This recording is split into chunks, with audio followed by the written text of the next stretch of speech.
Man, I go to etymology, etymol online, and they got advertisements for the shy. They know these knockers is taking on Prester John, man. Come on, man. This is a body bag. We're gonna open up with a body bag. Come on, man. They ain't advertising Beverly Hills 90210, man. They ain't advertising, what I'm saying, Family Guy, man. They advertising the shy, the key, the car. How they know they advertise to me? Because I'm in Inglewood. How they know they advertise to me? Because I'm searching for the Prester. They don't think, you know, we some so-called white person because they would not be advertising the shot. Not that the shot don't have a white audience, but you know who their target audience is. I guess we're the target audience when it comes to the Prester John. Hey, love to the Aki Templar Irvin Reed. He did this Prester drop, and man, you know what, Templar? I never searched Prester John.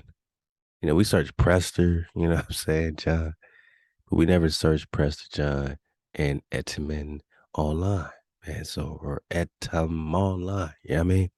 And love to let us find the truth, man, for this great resource, because he popped it off for us.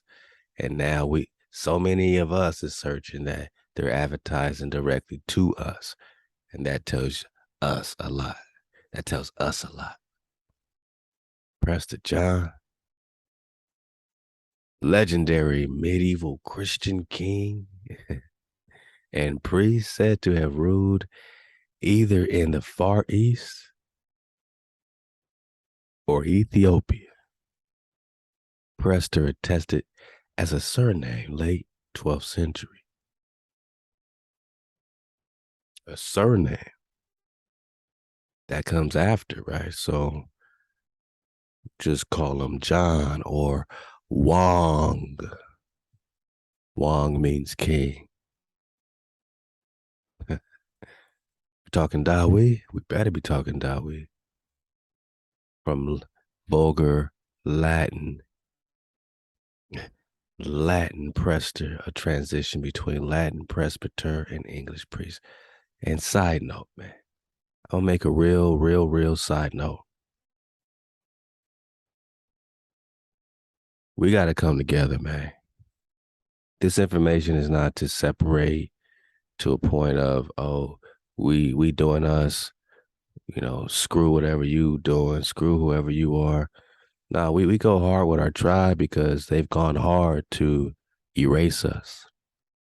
They've gone hard to erase our tribe. So we got to do it first and foremost for us to tribe up. We got to become an entity, a flow, a rhythm. We got to come back to life. We got to come back together. And after all these years of doing it for us, I just like to make a special, saying communication to, all my Nagas out there that may not be us, but you still my Nagas though, you know what I'm saying? And, we know that, like we said last time, we got good Nagas in every tribe. So we going hard on Moab. We ain't going hard really on Moab. We just going hard on the out of coldness. The same way we can go hard on Judah. That was out of code. Our own people. So we can go hard on our own people. We can go hard on you.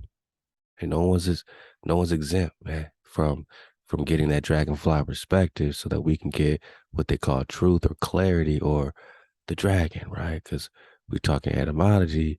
We're talking to Prester. We know that the dragon means to see clearly. We know that. So we just want to see clearly. So what do they call you, black? Or what do they call you, Latin or Latino? You know what I'm saying? All this stuff is a farce, man. We got to break clear. We got to see clearly. No, you ain't black, but you call yourself black. Are you Latin? Are you Latino? Are you Latin? You know what I'm saying? So we got to get up under this stuff, man. We know that we're here. We know that we got a common hijack. We know that regardless of where we fall in the spectrum of the energy, frequency, vibration, whether you are the royal seed of this or whether, are birthed from this transition, you know what I'm saying? We all need each other and we all got to be one tribe, one tribe. At the end of the day, we got to be a mixed multitude, you know what I'm saying? In Abyssinia, right? What's in Abyssinia? They say Prester John's in Abyssinia, huh? Right? I mean, that we got that before with this Prester flow. What was that? My PJ. Yeah. I'm gonna put these on the next pack, man. Hey, I'm talking about Nagas supporting the packs and your great patience. Whether we, days behind, or sometimes we fall weeks, or sometimes we fall months behind, man, because we got to shift our priorities a little bit, or maybe we get into some slowdowns because of the manufacturers we're dealing with. But my Nagas is still patient because you know how important this flat drop is. It's one of a kind. It's your maps, it's your links. It's the videos, it's the flow. It's the music. It's all that, man. It's tribal music. You know what I'm saying? So, hey, out to my Nagas, man. That's all I'm saying, man. Because this Prester flow's real important, man. Oh, yeah. They call them the Abyssinian, right? Abyssinios, huh? Abyssinios. I'll be seeing you. Yeah. I know you will, because you see clearly, Prester. You see clearly. So, my Naga, whether you black or you Latino, we got to tribe up. So don't mistake us searching for us as not giving a nothing about you or anybody else outside of, this is not about skin color. It's about frequency. As you see, Drive Nation, we build it over here, man. We ain't trying to play no guessing games. Oh, you this, oh, you that. We building off frequency. Ain't nobody said, oh, you rejected because of your appearance, or, oh, you accepted because of your appearance, because we know it's a more and more war. But in our more and more war investigation, we ain't teaching you to hate Nagas. Yeah, they came searching for a Naga. We know that. We know that. We know that, man. They came searching, man. I get it. Old Charlesy boy, man. You know that.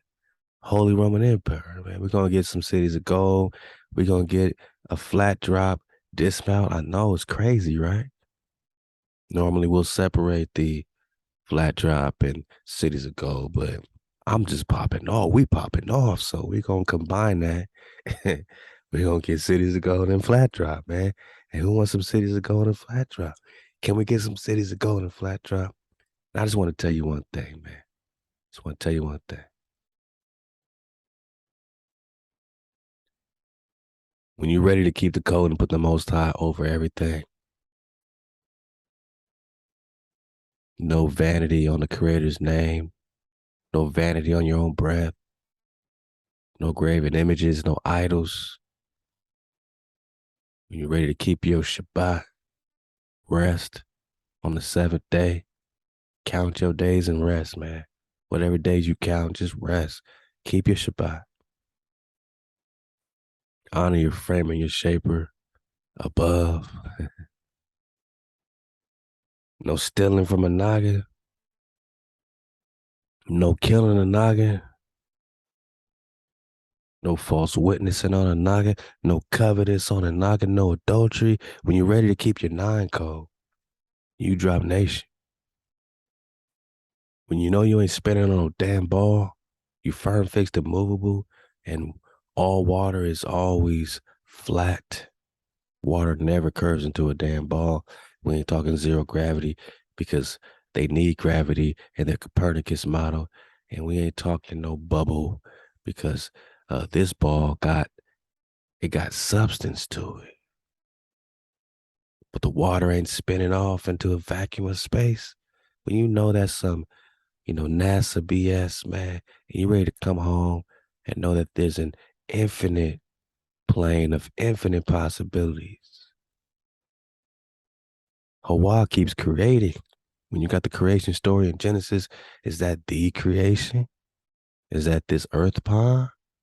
These are things we don't know, and it's okay. I look up at the moon every day. Look up at the sun every day, the stars, and no matter what we research, we still don't truly know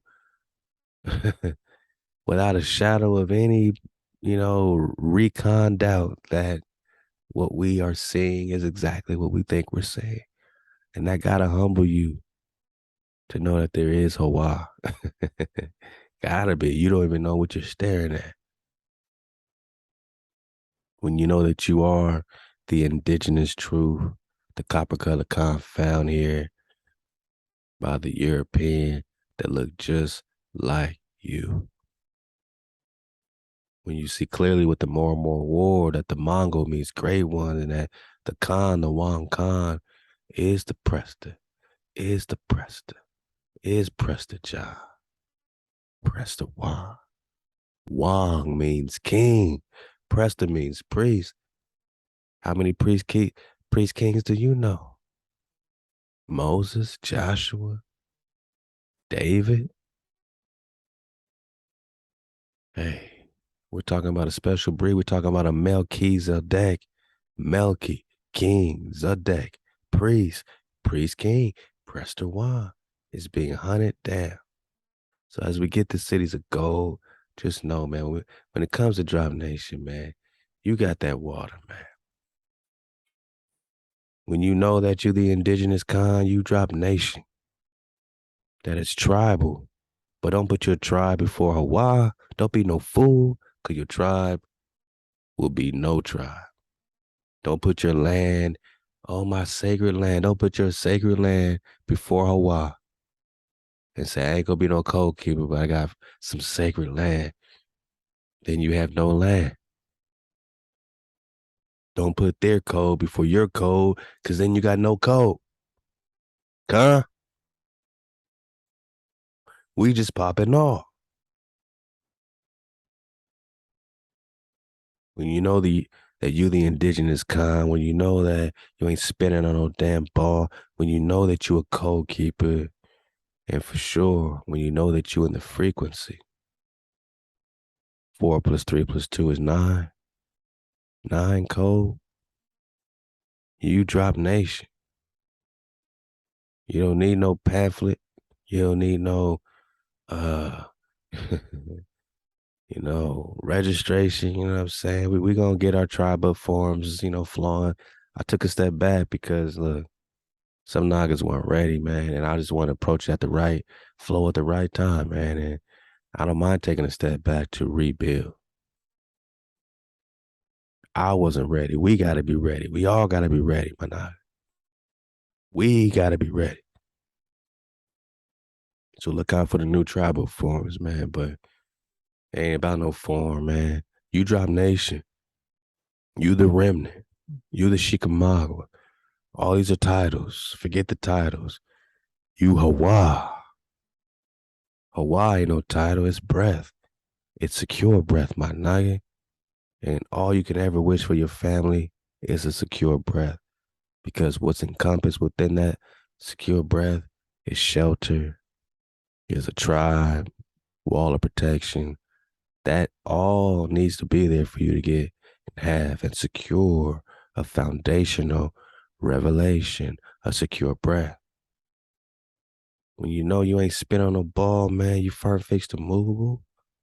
When you know you're the indigenous truth, you the seed of the Prester, you the seed of the Queen Khalifa.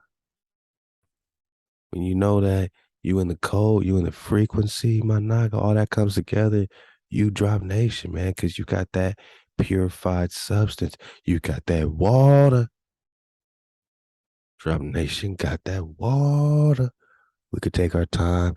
We can build for Nagaville. No pressure. We flowing, man. We moving like a Dracan would, like a Dracan should. So blacks and Latinos, definitely we need each other. Don't ever think we just separate. And we're paying attention to the tribal wars. We building, and we know for sure that we need we need all Nagas in. You a real Naga, and be a real Naga and do it for the tribe.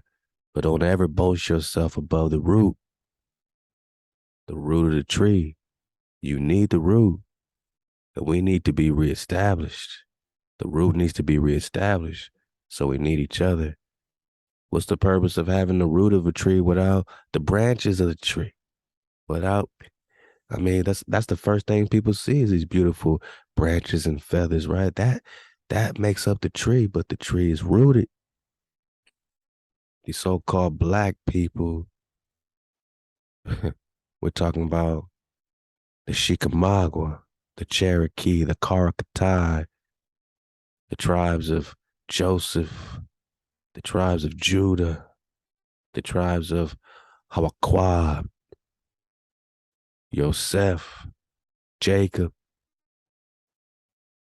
Abraham, Isaac, Dawi. We are forever. Moshe, tribes of Moses, the Abyssinians. I'll be seeing you. Abyssinia. Old name for Ethiopia. Body bag. So what's Ethiopia? Ethiopia didn't refer to a place. It means burnt face, to burn face. Fiery looking, my naga. Damn, like a dragon. We talking Ethiopia. We just talking a Negro. We ain't talking one little place in so-called Africa, or as the Moors would say, Northeast Africa. Ethiops, burnt. Don't get it attached to a place. If you burnt face, you Ethiopian. They found copper colored Nagas in America. They found burnt face Nagas in America.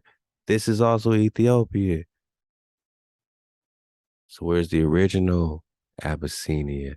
Because I'll be seeing you.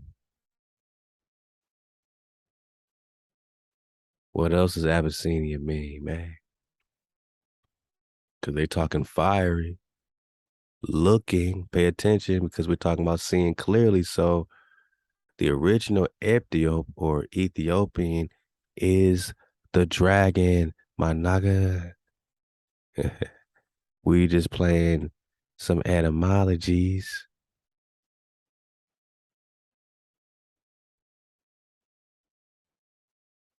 Ethiop, right? Ethiop's fiery looking. Or we're just talking about to see clearly. Or the one with the deadly glance is fiery looking, Khan. Or we're gonna talk some of this Drake talk. Because Drake is dragon. There's a whole drop on this Drake talk, man. We're gonna get it probably for the dismount, but remember Drake. Remember Drake, man. The one with the deadly glance. To see clearly. Or fiery looking. So dragon, fiery, the one with the deadly glance like Leviathan, shooting flames out his eyes. You, my naga, got the fiery look, the fiery glance. The dragon is the man or woman, fierce or violent or fiery looking. Right? Am I tripping? Am I tripping, my naga? Right, dragon. 1828 Noah Webster Dictionary. Fiery looking, a fierce, violent person, male or female, as this man or woman is a dragon. Come, man, woman, you a dragon. If you're fierce or fiery looking, you're also an Ethiop. You're a burnt face because you're burning stuff with fire. Dragon, burnt face. Now I guess we just want to talk America. And what America burnt would be this copper colored race of Nagas, right? Not brought here on slave ships, but found here by the Ethiopian.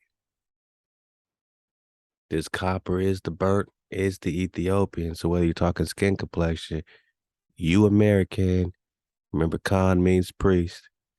You American, remember Khan means priest. And we're talking the Wong, Khan, Prester, John, Emperado de los Abyssinios. This is the Rex Negus, king, the emperor of the Abyssinios. Abyssinians? Yeah.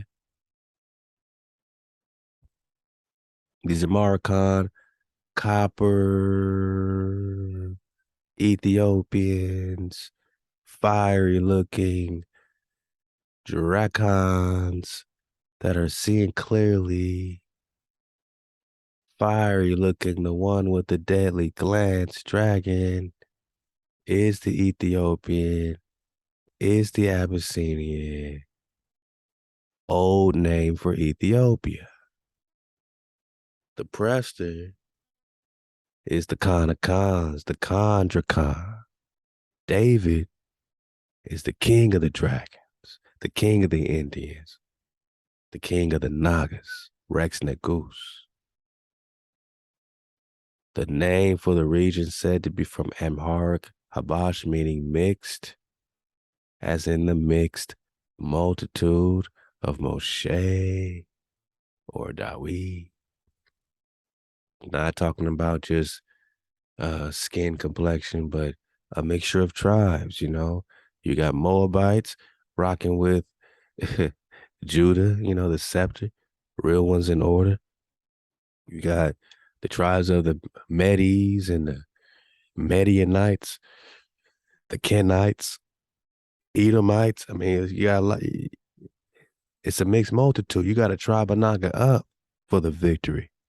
So we can't be so black power that you're losing focus on, you know, what the hijack really is.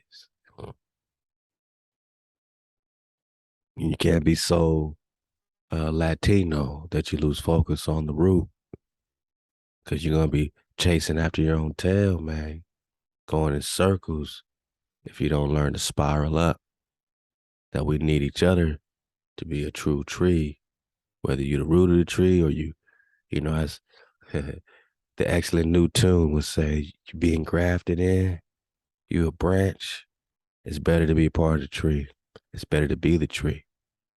You got an opportunity to be the tree. That means you choosing up and you coded up. No matter what, you the tree. You the tree. It's not about a competition. We need a tree. Latinos, blacks, or burnt Nagas, or fiery Nagas. Abyssinia, mixture, in reference to different races dwelling there or different tribes. So there's a mixture of tribes dwelling with Moshe will be a mixed multitude. Abyssinia. Then it became Ethiopia, all about this burnt faceness, but originally it was Abyssinia, which had a deeper meaning in the Arabic. Who's the first to speak Arabic? Joktan's son. Who's Joktan? Son of Eber. Hebrews. So these Hebrews are the ones that popped off the Arabic, but now we're talking Arab proper. So now you got a deeper meaning in the Arab proper to this mixed multitude that are dwelling under Prester John.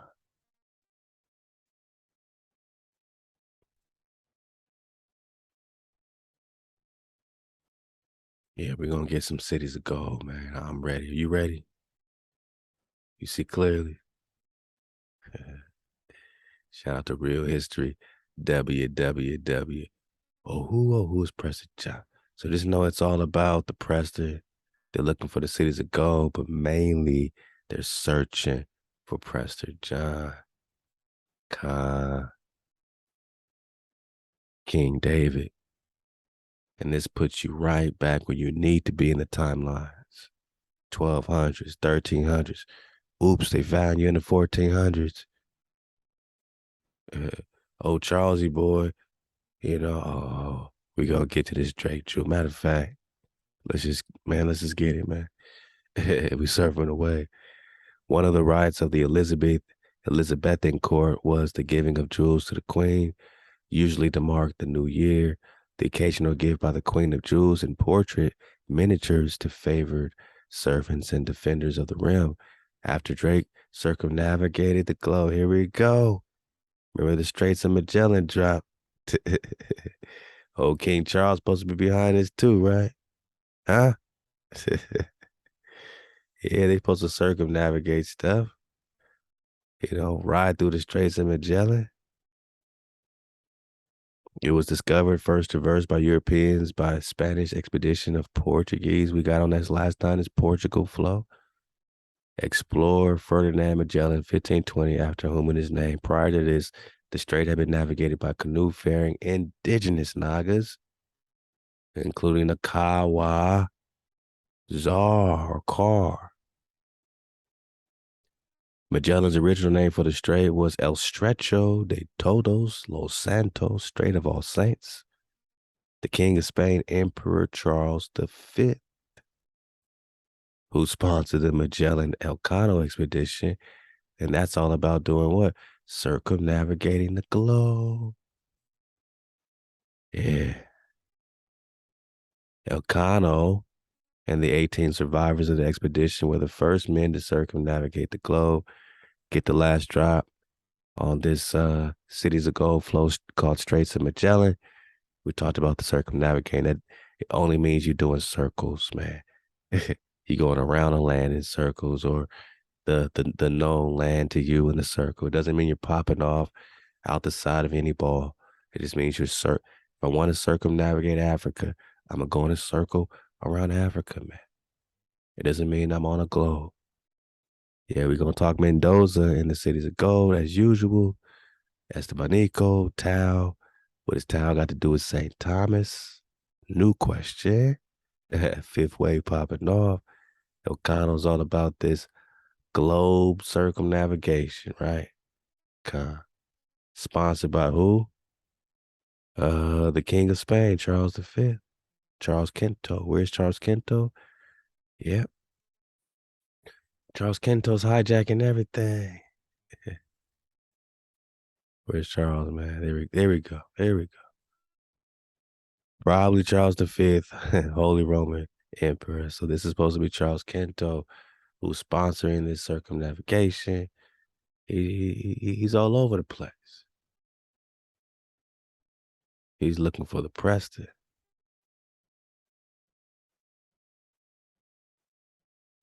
Now, after Drake circumnavigated the globe, so you know who's behind it already. Let's go. He gave Queen Elizabeth a composite jewel token made with rare minerals or materials gathered from around the globe. A ship with an ebony hull enameled, gold taken from a prize off the Pacific coast of Mexico. They took gold from Mexico, diamonds from Africa. The ship was the instrument that extended the Queen's potency around the world, so an apposite image for a gift meant to celebrate her. Elizabeth's gift to Sir Francis Drake is similarly evocative. One side is a locket with the portrait of the Queen by Nicholas Hillier, with a cover featuring on the interior her Avian emblem, the phoenix. Yeah. And even here, they're iconoclasting what this queen and family is, if you know what old Charles is already looking like. What you mean you got some white queen? This is Holy Roman Emperor Charles V. But the part they didn't, but look what they did though. This is, man, these people are cray. So one side is a locket with the portrait of the Queen by Nicholas Hillier, with the cover featuring on the interior her Avian emblem, the phoenix or the dragon. A miniature portrait was the single most frequent gift given by Elizabeth I the person she would reward. It projected her image as monarch, equipped with state clothes and regalia, and asserting a personal connection with the recipient, as well as political relationship. On another occasion, Elizabeth I gave Drake a second and a second miniature portrait in which she stood at the focus of the sunburst to use as a hat badge. That Drake, a commoner who rose to the position of state champion on the raid to Cadiz. All right, so Natural Maritime Museum in London. So one image supposed to be the queen, right? And then here's this Naga, and this is what she's giving out. What did it say? A miniature portrait was the single most frequent gift given by Elizabeth I to people that she would reward. So she would give them these lockets, and inside this would be a Naga. Huh. Okay. More fascinating, the present admirers of the Drake jewel is the other side with the intaglio cut cameo of sardonyx featuring an African male bust. So they keep saying African. Ain't no evidence that you're talking about anybody from Africa. Not when you know you are the copper color races found here by the European. So anything melanated doesn't have to be, that's just the colonizer point of view to get you to one place so they can take over everywhere else, especially areas that got the gold. In profile superimposed over the profile of a European. So they're saying there's an African male in profile superimposed over the profile of a European. And we already know what a European looks like. This is the Holy Roman Emperor. So stop with the play. Stop with the forked tongue. But look, you see behind this Naga is a European superimposed, but the Naga is holding down this forefront. So what does it mean that there's a shadow of a hijack coming in? There is some debate whether the European is a regal woman or a Roman Briton, or the sort William Camden was idealizing in his Britannia. It is not the face of any contemporary man, and certainly not Drake, for it is clean shaven. So it's not a contemporary man because it's clean shaven. So they're spitballing here. They have no idea who this Naga is that this queen is giving out as a reward. Kind of like that Star Michael, or that, supposed to have the dragon being slain. And look at this, man. Man, they put a European so-called superimposed right behind this curly head Naga. Look at this, man. Who would do this but some insecure ass people? Because this can't be the original, man. This can't, you know what? We're going to prove it. We're going to prove it. Then we're going to wash some cities of gold. Then we're going to surf the wave with some flat drop. And we're going to drop that drop because this is Drop Nation. Let's go. The jewel was probably manufactured and given between 1586 and 1588. It appears hanging conspicuously from Drake's belt, the chief ornament of his person in the 1591 portrait painted by Marcus Geeraerts, Geeraerts, the younger, now at the National Maritime Museum in London. Look at this, man.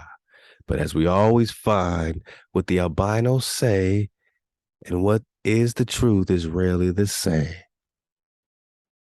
What is true is that when the albinos encountered a black artifact, all right, so they're I'm just reading, they're looking from the perspective of albinos and blacks, all right, blacks and albinos. So when the albinos encounter a black artifact, that could not be destroyed for whatever reason. They seek to hide his true identity with some made-up story or some subterfuge. Note the portrait of Holy Roman Emperor Charles V. Uh-oh. In this case, they falsely identify a pendant of two men, one black and one albino, with the black man being the most important by virtue of his being in the foreground. As the Drake jewel, it is a lie. The pendant looks nothing like the true Drake jewel below to the right. Uh-oh. Uh-oh, boss. Uh-oh, boss. Uh-oh, boss. Oh, boss. It's cray cray. Now y'all just talking cray cray, man. Hold up, man. My bad. I try to get it big. I'm just trying to get it big. This is the original, right? You see some white man in the background, man, like this. They superimpose or iconoclasm. Remember the definition of iconoclasm, 1828. Let's go. Iconoclast, image, and a breaker to break. Whoa, to break an image, a breaker or destroyer of images, a name which Catholics give to those who reject the use of images in religious worship. Man, they just trying to flip it on to anyone who rejects their images. And our iconoclast, see, before they would call these icons, you got to break the icon. You got to break the image of who? Who, my naga? You. Say it with me. You. They breaking the image of you. Man, can I? That's a nice little screenshot right there. Let me get this little snippet, man. Y'all mind? This might be my thumbnail, man. It's just a great example of iconoclast, right? Yeah. Probably get that a little cleaner. Let me start over here. There we go. Okay. Yeah. Let's get it. We'll call this Charles Iconoclast. Okay. Thank you all, man. I appreciate it. Save me some time. Okay. Let's get it back. Managa, why didn't they just say this is Charles? And this is supposed to be Drake. And what's on Drake's belt? This is on Drake's belt, man. Who's this?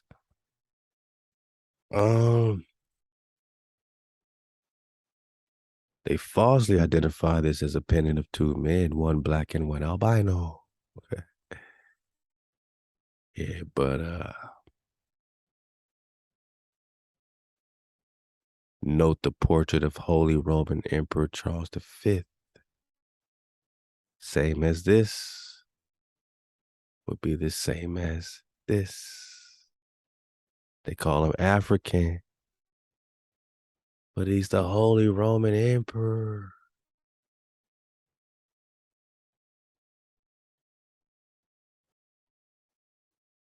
Can't make this stuff up. He's the Holy Roman Emperor, right?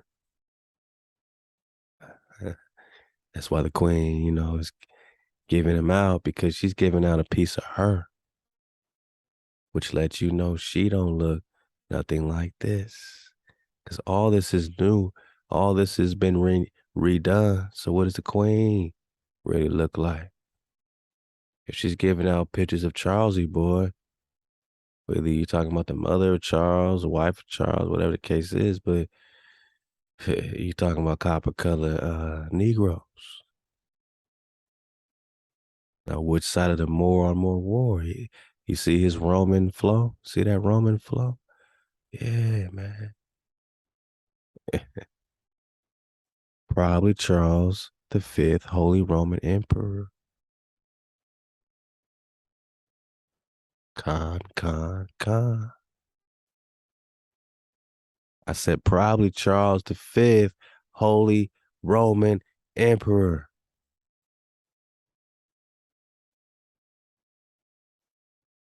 Khan.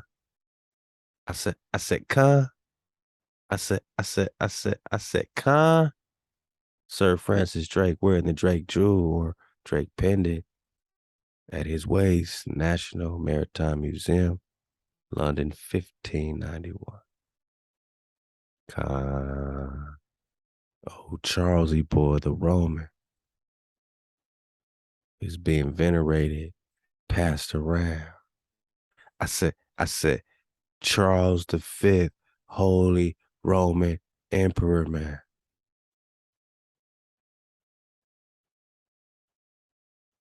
He's trying to hold some scepter now, you know.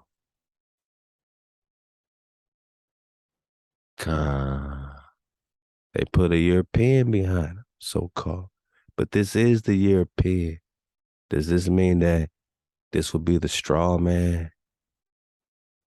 That behind this nigga will be this until we wake up and realize it's just this?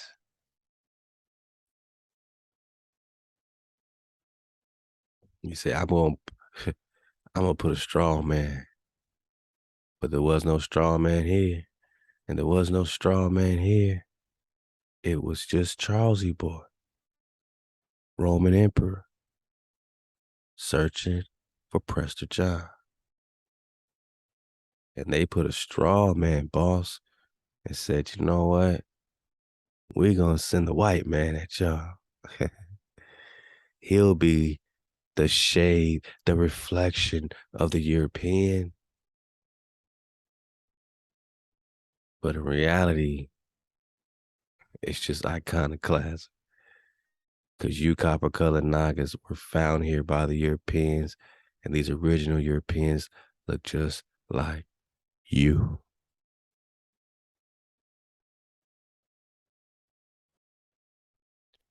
Then they gave you a straw man.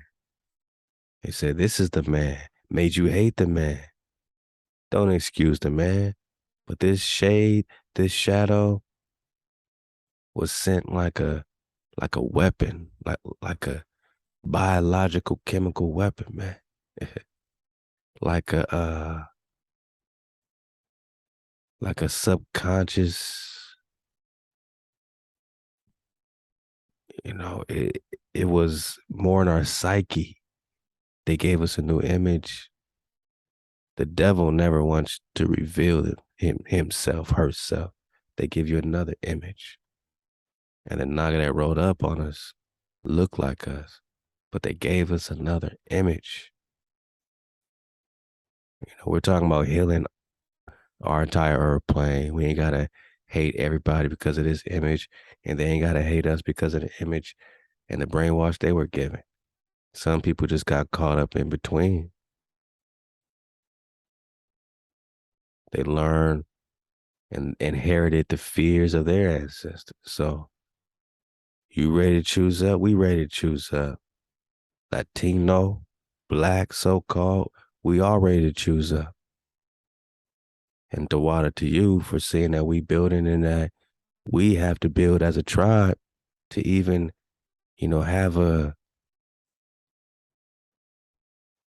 have a reality to tribe up with, you know what I'm saying? Before you say, hey, I'm down with the blacks.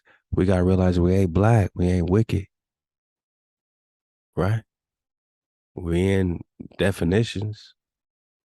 Are you speaking English? Right. Me too. I'm not this. Are you?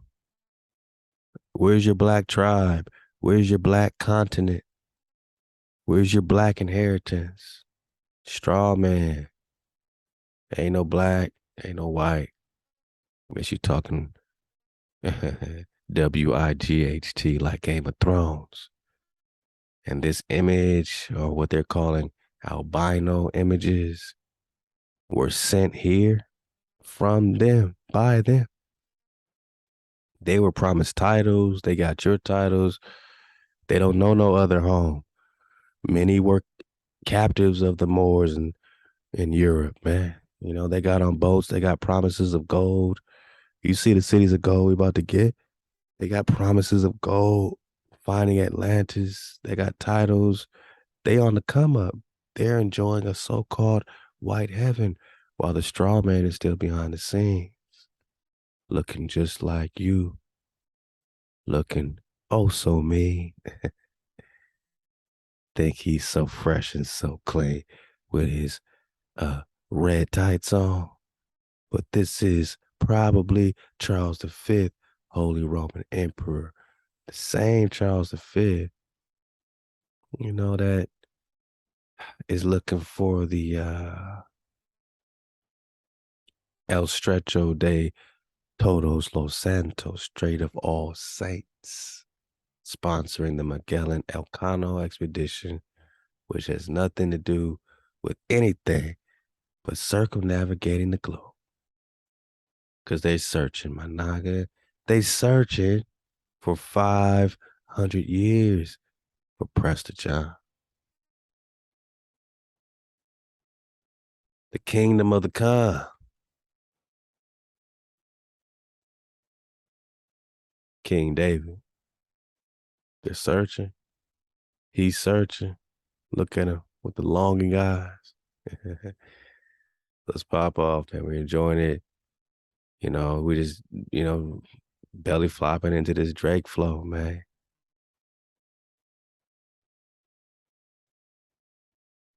Yeah. Yeah.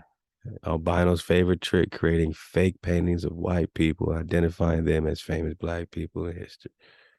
Iconoclasm. So this is the Drake jewel. You know what I mean? We went ahead and dug on it. The original. It's a painting. It's a body bag. Hey, it's iconoclasm 101. We were just talking Charlesy boy, man. Just talking Charles. The Roman Emperor Charles. Khan, man. Y'all ready to belly flop? I want to dig on this Atlantis episode again. I think we did it back in the day, but this got a lot of drop into the more and more war. You know what I mean? They're gonna focus right there where it really is. It's a frequency war. Atlantis went down for a reason. They were fighting with somebody. So if Egypt is coming out of the dynastic kings and queens of Atlantis, who were you fighting against? Other black people, right? Other greats, other Moor, other tribes with different psychologies, different customs, and connected with a most high over everything, not your fallen gods, false gods, not fallen dragons. We're connected with most high over everything. So that's what the war is, and you're about to see it again. A fair use in your caboose bone. You know what I mean? Last time I actually dropped 3. We watched like 3 of these, and not this, man. Why close this ad? But we watched the Cities of Gold season 3. We watched some season 2.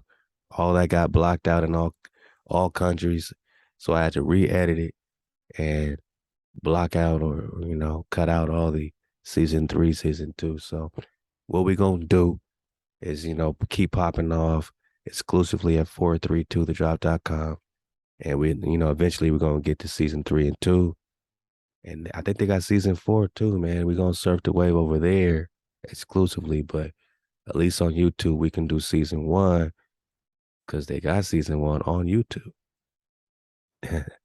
And you got to buy it, but I figured it was worth it, man, because we surfing the wave. So y'all ready, man, for some cities of go, Hey, Halal HaWah. Hey, remember they're searching for the Prester for 500 years. He got the keys to the fountain. He got the keys to the gold. And remember what Charlesy boy's looking like. searching for the Khan. Estamanico Azamore. You already know what he's looking like. So, Tao, Zia, all these are Nagas. See clearly. Let's pop off. Oh, wow.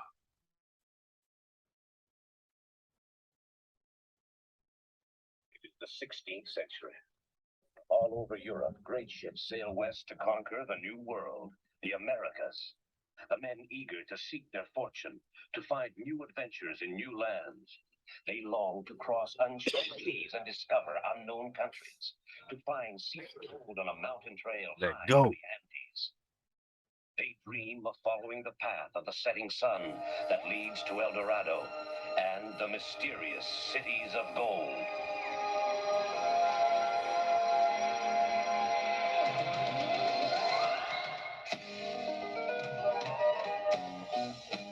Children of the sun, see your time has just begun. Searching for your ways through adventures every day and night. With the condor in flight, with all your friends in tow, you search for the cities of gold. Wishing for the cities of gold.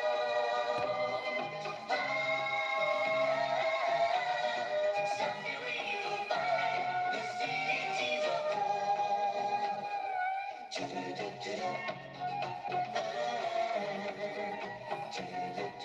Cities of gold. Cities of gold. Let's go. Go. Oh, ooh, ooh, ooh, ooh, ooh. That's pretty. Esteban flies the Golden Condor against the terrible Olmec war machine to try to rescue Zia. Tao and Esteban manage to leap onto the machine in midair, and Zia is saved. But look, we done talked about this. We're talking high tech. You're gonna see all this other correlation going on in this cartoon popping off in 1982 or something like that. They had this whole Japanese flow of writers and all this stuff. Like they were trying to tell you something. They got Esteban is real, Mendoza is real, Tao, Z, all this is real. So why wouldn't these flying golden condors and the cities of gold they're looking for also be true? I mean, they did come over here, right? What did they find? The truth might look stranger than fiction. High tech, Lego. a prisoner.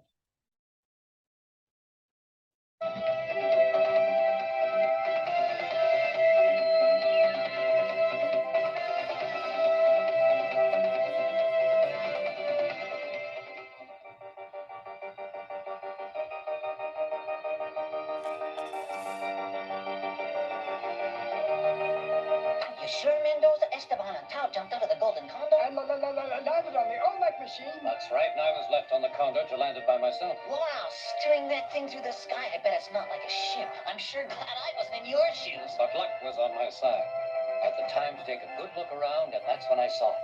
Saw it? Saw what? What did you see? You two really are slow. What do you think? I know just where to find the cities of gold. The cities of gold? Oh. Hmm?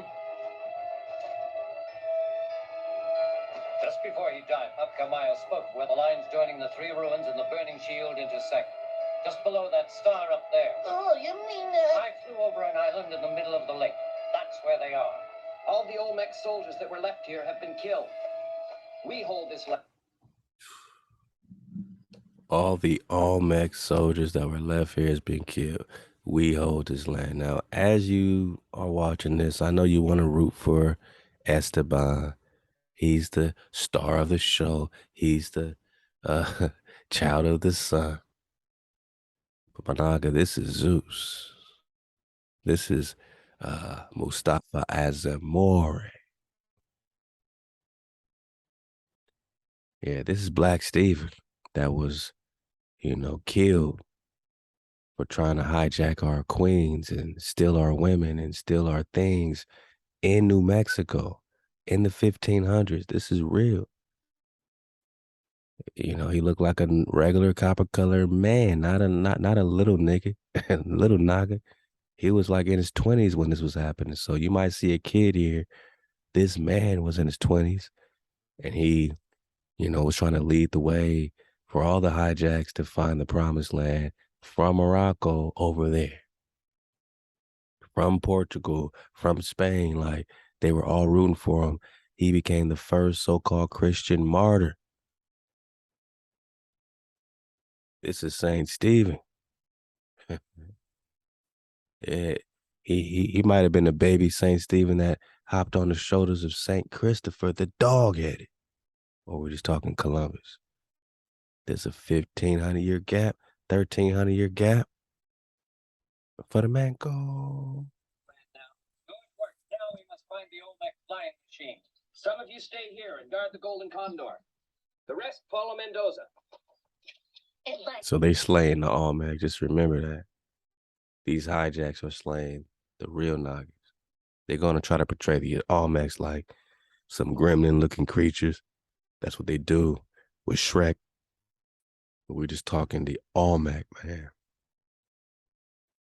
We're just talking the Aztec. We're just talking Sylvanus told Texas, the indigenous cons.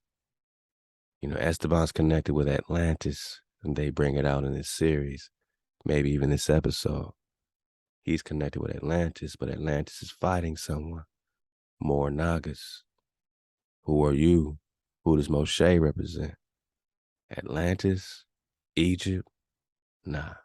He represents the code. Now you're talking Moo. Let's go.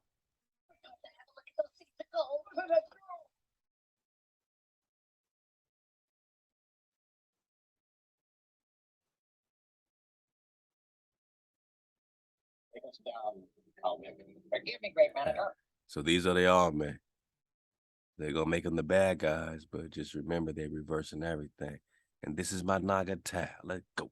But it's getting dark. It might be dangerous. This is all your fault. You did it on purpose. I warn you, if we don't find Sia and Esteban alive, I'll never forgive you. Never. Shut up, you little savage. He is right. Damn.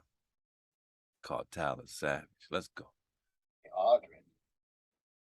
Check the position of that island chart. But I don't understand why.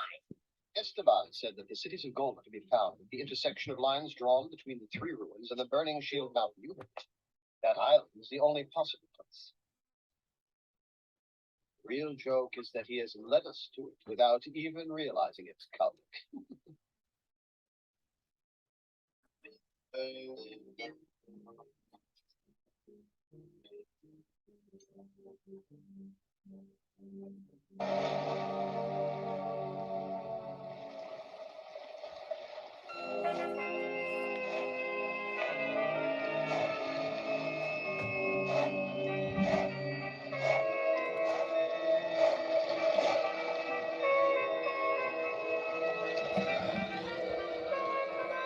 I'm just going to say this right quick. Season 1 was actually like, I mean, they tried to duplicate the flow in season 3 and 2, and they changed actors and they got real corny, and even like the animation in the way that they got Mendoza in season 3 is way different. He looks different. They always try to change stuff, man. But season 1, I'm glad we can at least drop this on the tube right now. You know what I mean? Because I think this got all the drop, tell you the truth, man. That original music, you know, everything's just real OG in the 80s back here, man. So, you know, we're going to surf the wave and just get it all, man. We going to get it all, man. Hey, Halal HaWah.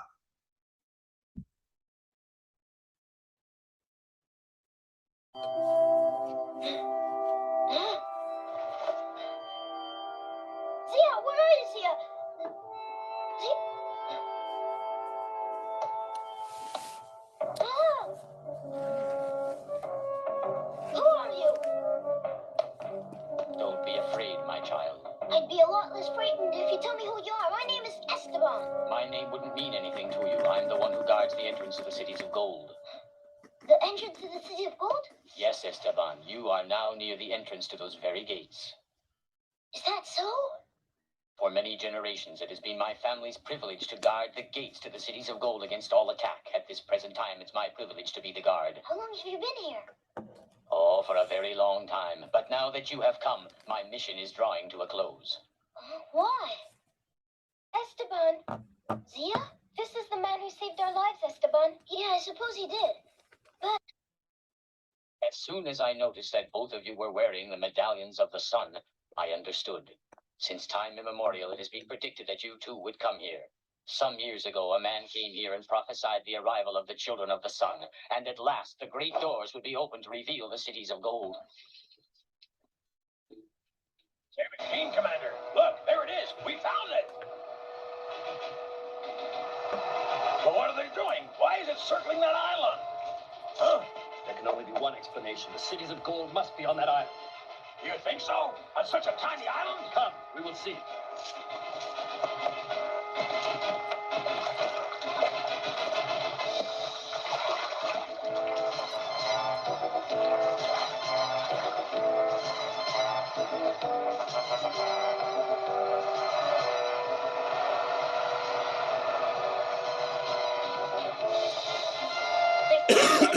what is it? Some game? An important game. They're looking for the entrance. The entrance?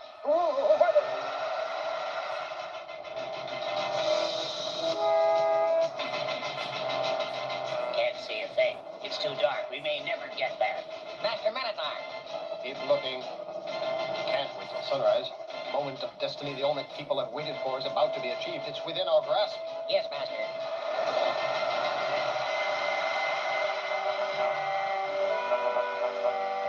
Kosha, I'll swim out to the island with Sancho and Pedro. During that time, you return to your village. Come back here with reinforcements. Pedro, Sancho, come on.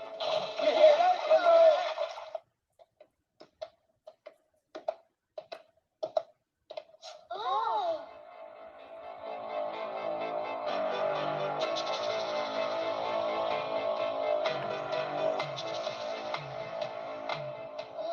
I've never seen so many books. We keep here a copy of every document in existence since man learned how to write. It's magnificent. Yes, but the dust from all this old paper, it makes me want to sneeze. Doors that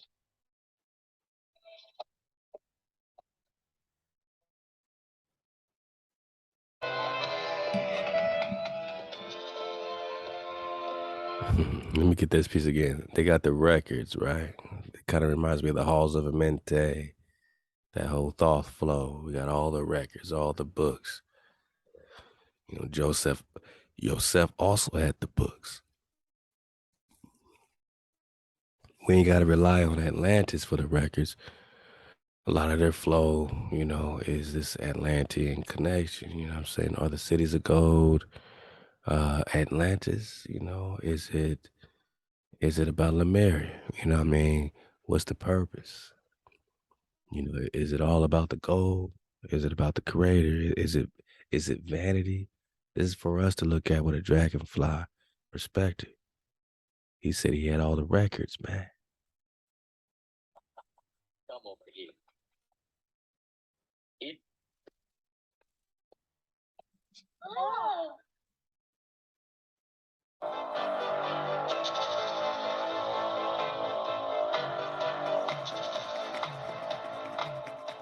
I've never seen so many books. We keep here a copy of every document in existence since man learned how to write. Wow. It's magnificent. Yes, but the dust from all this old paper, it makes me want to sneeze. Come over here. Here are the doors that lead to the cities of gold.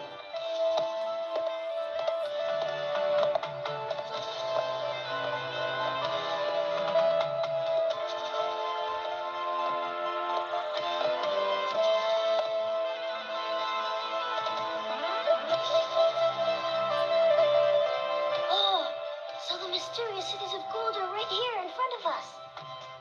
Do you see the two holes in the doors, right and left? Oh. Place your medallions in the holes.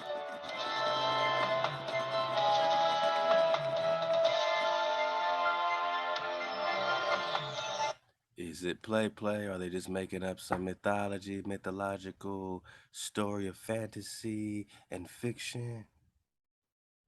Or are they getting this from a foundational legend, a truth? Are they getting this from reality? Yeah, do you realize all our adventures, all our trials, they're almost over. I feel like crying.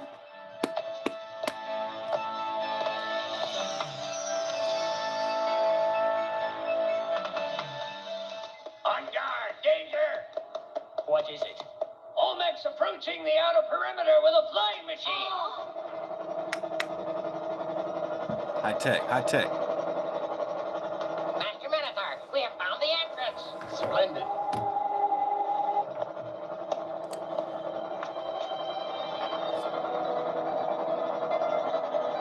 At last we have found it. After all these years of searching. I mean, at the very least, just know that they're acknowledging that there were actual Olmecs here, still in the 1500s. When they found you, Columbus sails the ocean blue in 1492. Were these Olmecs from Africa? Or were the indigenous Khans of India superior? Kalelu.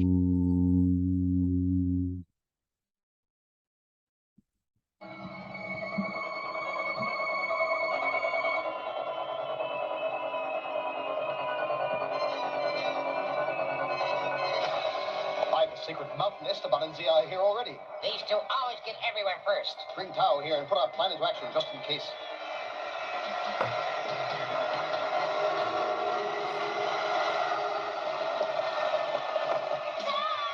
Save yourselves! Don't worry about me! Tao! Tao! What's this all about anyway? You'll find out soon enough. They gonna hang Tao like he's on the Tao.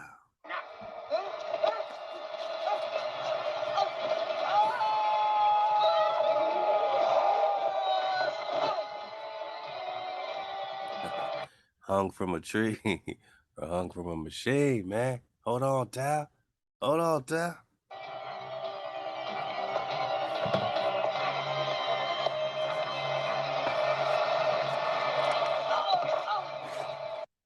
I would speak with Minotaur, chief of the Olmecs. Show yourself, Minotaur. Here I am. What is it you want?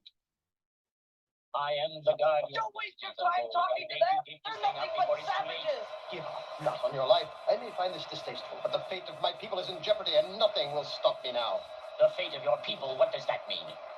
Time is too precious for lengthy explanations. Open the gates and you will understand. Never! Don't listen to him! He's lying! He wants to destroy us all! Never opening the gates for him! Tao! Esteban! Zia! We'll save you, Tao! I promise you! Do whatever he says, please! We must save Tao! That I cannot do if the great treasure should fall into Olmec hands. Now then, what is this? You refuse? As you wish. Then this young man who must pay. No. No, Tao.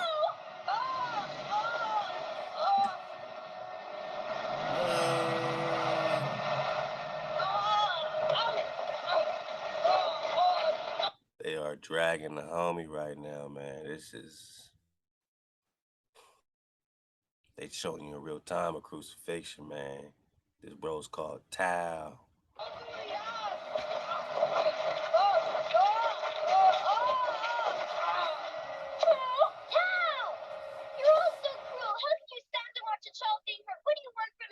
Esteban, Zia, it is no longer my decision whether or not the Olmecs should be allowed into the cities of gold. The decision is now yours. Only you wear the medallions of the sun which can open the doors. You must decide whether or not to enter the cities of gold. Your medallions are the only keys. Come here!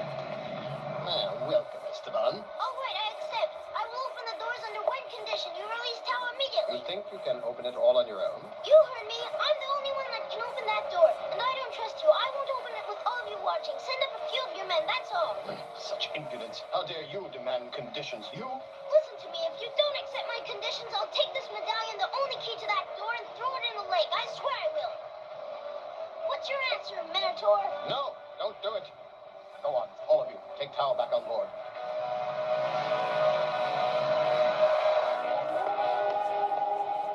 Kalmek, you understand? Yes, Master Minotaur. Go to them and take the boy. Take 4 of our men with you. Understand?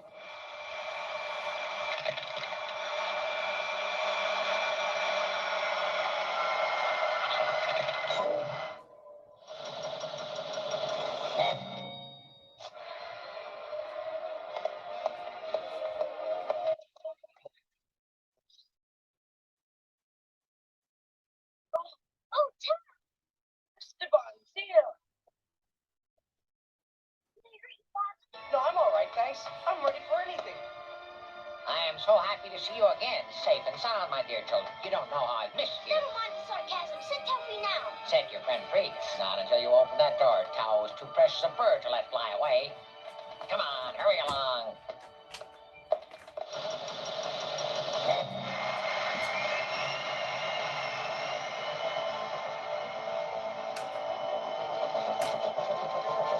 It looks as if the Olmecs are leaving Mendoza. You're right, Pedro. They're certainly up to something. Come on, you two. Follow me.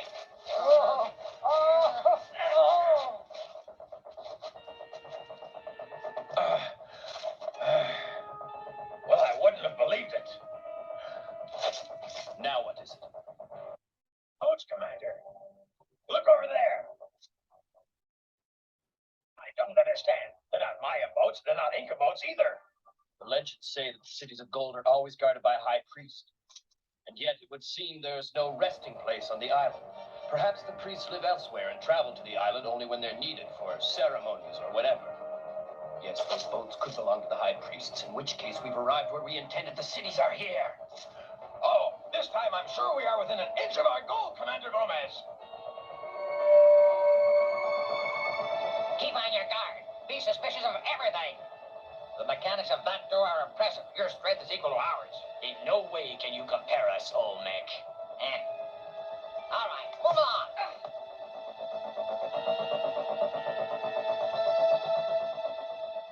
What an enormous door. And mysterious cities of gold are behind it. Yes. These doors were closed by the people of Shiva a long time ago, and ever since no one has dared even to approach them, certainly not to try to open them. Esteban, go on, open it. No, don't let them get in. If the Olmecs ever enter the cities of gold, the world is lost. Quiet. Esteban and Zia, listen. I have neither the power nor the right to influence your decision. Whether they're opened or not depends entirely on you. Oh, but why do we have to decide? Only us. Because that was the wish of the Emperor of Shiva. But I don't understand. After all, we're only children. Why should we have to make such an important decision? Because of these medallions, it doesn't make sense. Tedious. Just open the doors and stop all this talking. We're in a hurry. Patience, Olmec. They have a right to know. Listen and I will tell you. These books all around us will explain it all to you. In the past, there was once an empire in the heart of that western ocean known as the Pacific, the Empire of Shiva. Thanks to the power of the sun, which they had learned how to control, the people of Shiva led peaceful lives and prospered.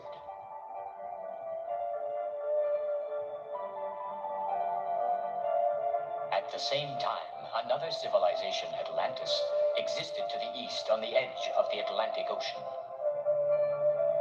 The people of Atlantis also knew how to use the power of the sun, and they built a magnificent empire too. Then one day, a terrible war broke out between them. The cause was so trivial, history doesn't even record it.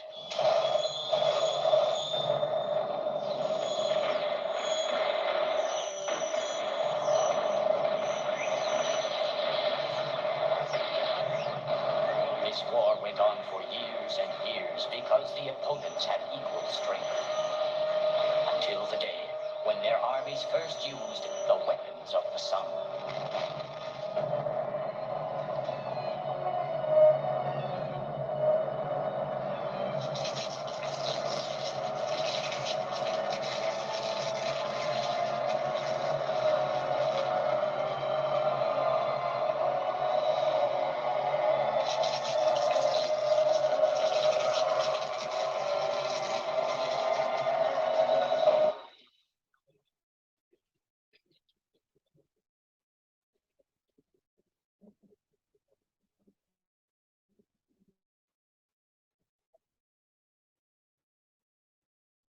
This was how those two great civilizations disappeared, engulfed by waves, swallowed up in the oceans to lie at the bottom of the sea forever.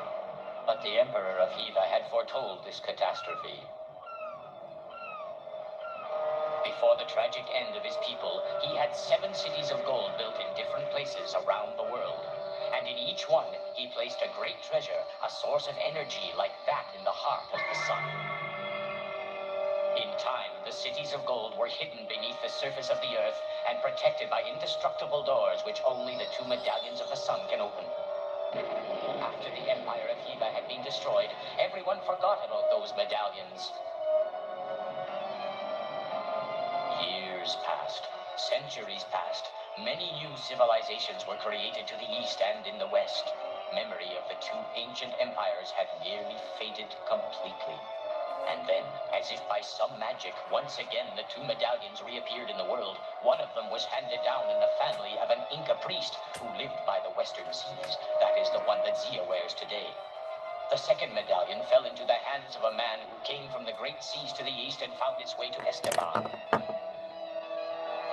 Today, these 2 keys are... Hold up, man.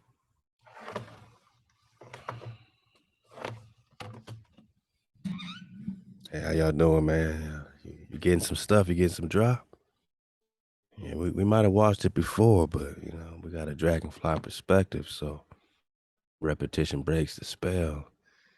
He just said that this medallion, one of them, ended up in the hands of this Inca priest, right? And Inca.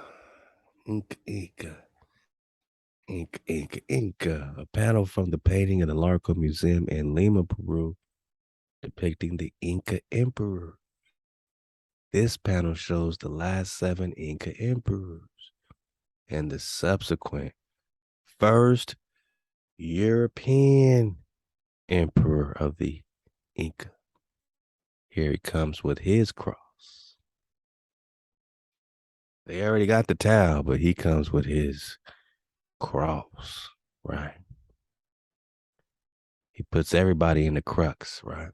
He is the first European emperor. Black? Well, we are talking wicked. American, copper color races found here by the Europeans. First European emperor, Charles. Probably Charles V, Holy Roman Emperor. But he's now hijacking the Inca emperors. This panel shows the last 7. 1, 2, 3, 4, 5, 6, 7. You see Pocketek popping off. Man, Kung, Tupac Attack. All their gold and splendor, they get hijacked by this European. Copper color races found here by the Europeans.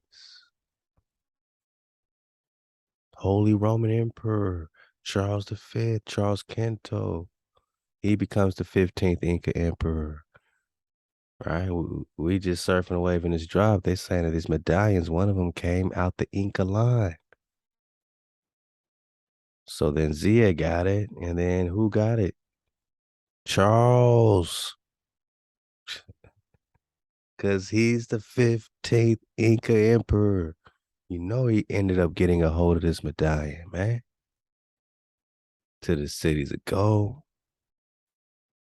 You know, Esteban, he's in his 20s. He's already rocking with Charles Quinto, man. And, you know, Esteban probably gave him his medallion. Did Charles Quinto get both medallions? Huh? We just surfing the wave. It was good. I just want to back it way up a little bit, man. And if you don't mind, man, I got to back it up, man. I got to back it up, man. Let's go. Just open that door and stop all this talking. We're in a hurry. Patience, Olmec. They have a right to know. Listen and I will tell you. These books all around us will explain it all to you. In the past, there was once an empire in the heart of that western ocean known... Let me get this. Let me get this. No, don't let them get in. If the Olmecs ever enter the cities of gold, the world is lost. Wow. So this just sounds like a writer writing lines. I don't think Tao would actually say this about the Olmec, because the Hiva people, the Olmec people, are the same people, but they're just making them look like they're gremlins and Shrek and ogres, right? So the ogre is the Olmec.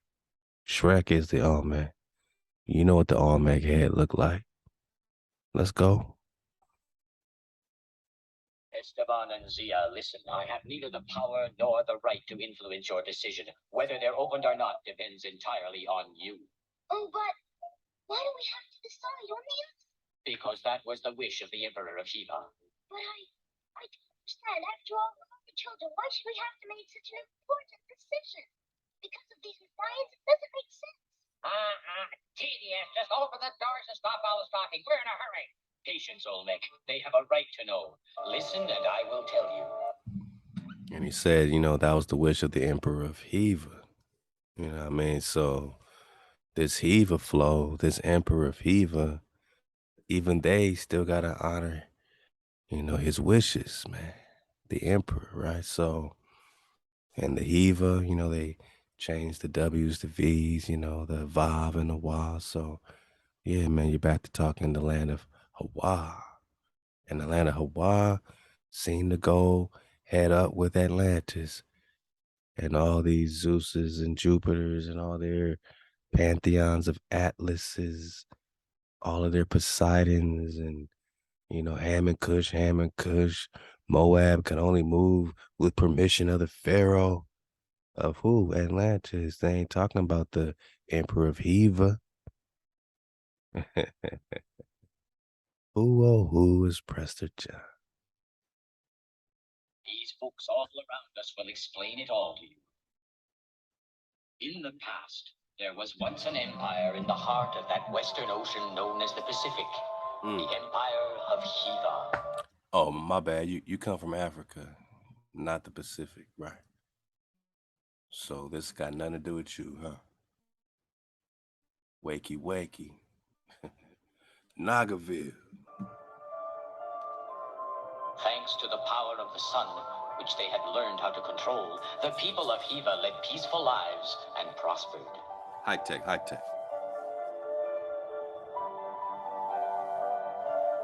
At the same time, another civilization, Atlantis, existed to the east on the edge of the Atlantic Ocean. Okay. East meets west. East Coast, West Coast. Man, so this Atlantic Ocean flow versus the Pacific Ocean flow. This is that same alchemical serpent, alchemical dragon flow. This is the same Atlantis flow, Hiva, HaWah, Mu. You know what I mean? This is really the precipice, man, the nucleus. This frequency war that you're witnessing then is repeating over and over again. Focus. Activate. The people of Atlantis also knew how to use the power of the sun, and they built a magnificent empire too. So they hijacked the technology. Let's keep it true, because it wasn't originally for them. The Hiva people already had it. The HaWah Nagas already had it. Before they call them Israelites, and before Jacob, before Abraham, you still got the HaWah people, the remnant. One's supposed to be connected directly, MHOE, to the source. This other one is coming off this false idols and false power. So they create synthetic you, just like the Prince of Egypt. You got Hawaii's miracles, and you got their replicas, their duplicates. So now they got the power of the sun. Same thing they're doing today. Science. Atlantis. No more Poseidon. No more hijack city. I want you to see clearly it's a frequency war. One people, connected this way, another people connected that way.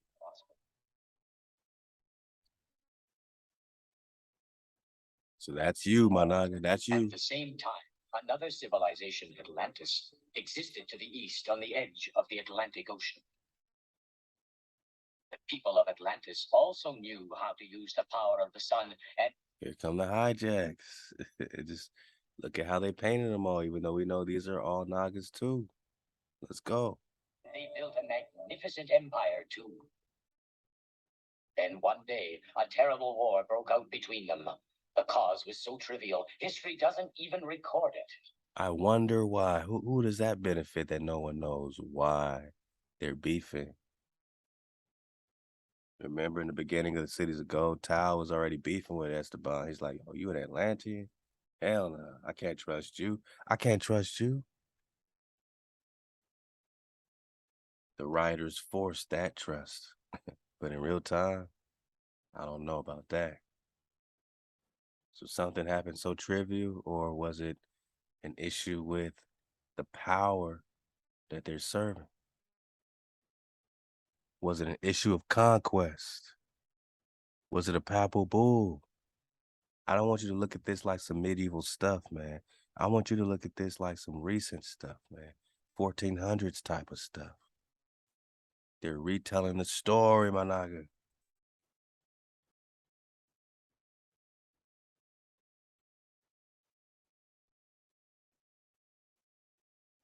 This is the more on more war. This is the Genghis Khan, Prester John, King David war. This is Israelite war. They didn't find you as some savage natives, my naga. You are knights. You are high-tech knights. You're in Atlantis, Khan. You're in Jerusalem, Khan. Arushalayim.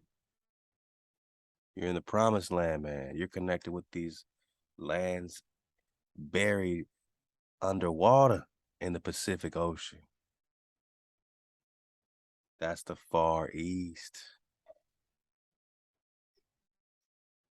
This war went on for years and years because the opponents had equal strength. Till the day when their armies first used the weapons of the sun. Now think about the little ice age. Think about that cube. They're walking around in North America. Remember that? Ishmael making migrations. Think about the cube. Think about these high-tech weapons, man. They said this war went on for years and years, more on more. I showed you what King Charles is looking like. I showed you what Wang Khan Prester John is looking like. And anything else is really being sent this way. You know what I'm saying? Bottled up, packaged, and sent on boats and promised titles. And now they get to have their so-called white heaven. They get to have their white heaven. Beverly Hills, Malibu, Barbie and Ken. Nah, man. Not forever. I mean, you had it, but not forever. Hey, shout out to the Nagas at Bruce Beach out here, Manhattan Beach. A piece of that, giving back to these Nagas, and that just lets us know we popping off. You ain't Recon Bruce's Beach. Recon Bruce Beach, man. These Nagas just got their portion of Manhattan Beach back. A Naga family. It was taken from, businesses destroyed. They gotta get what's owed to them. We all gotta get our inheritance. That's just a piece. Coming back to a knock.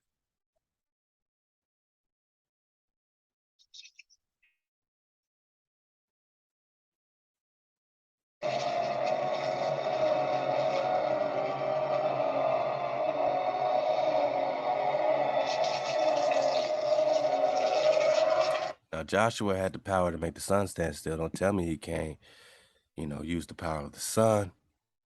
Come on.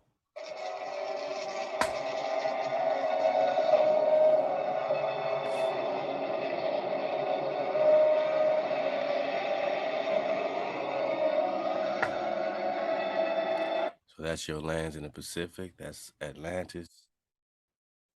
All destroyed with technology.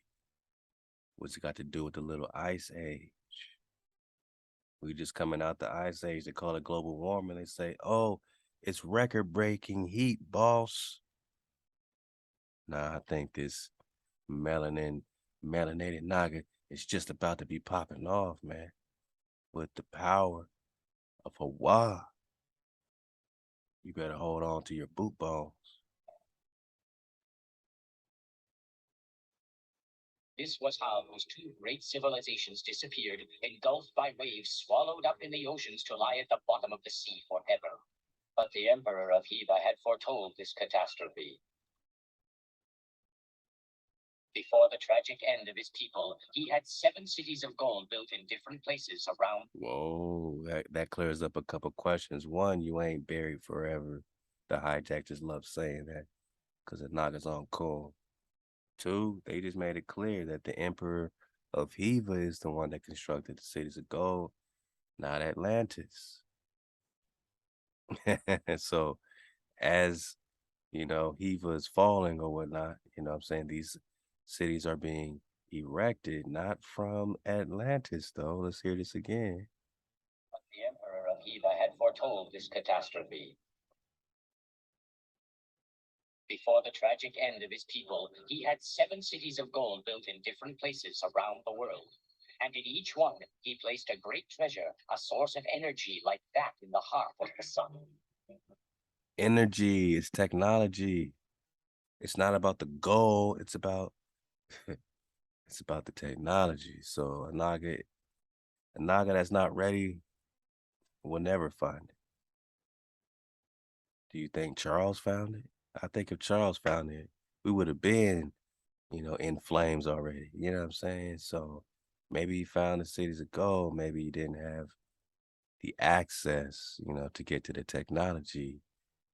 Or we're just talking, Lake Kapala and Kalelu. Shout out to Daniel Lowe and the Forbidden Histories of America.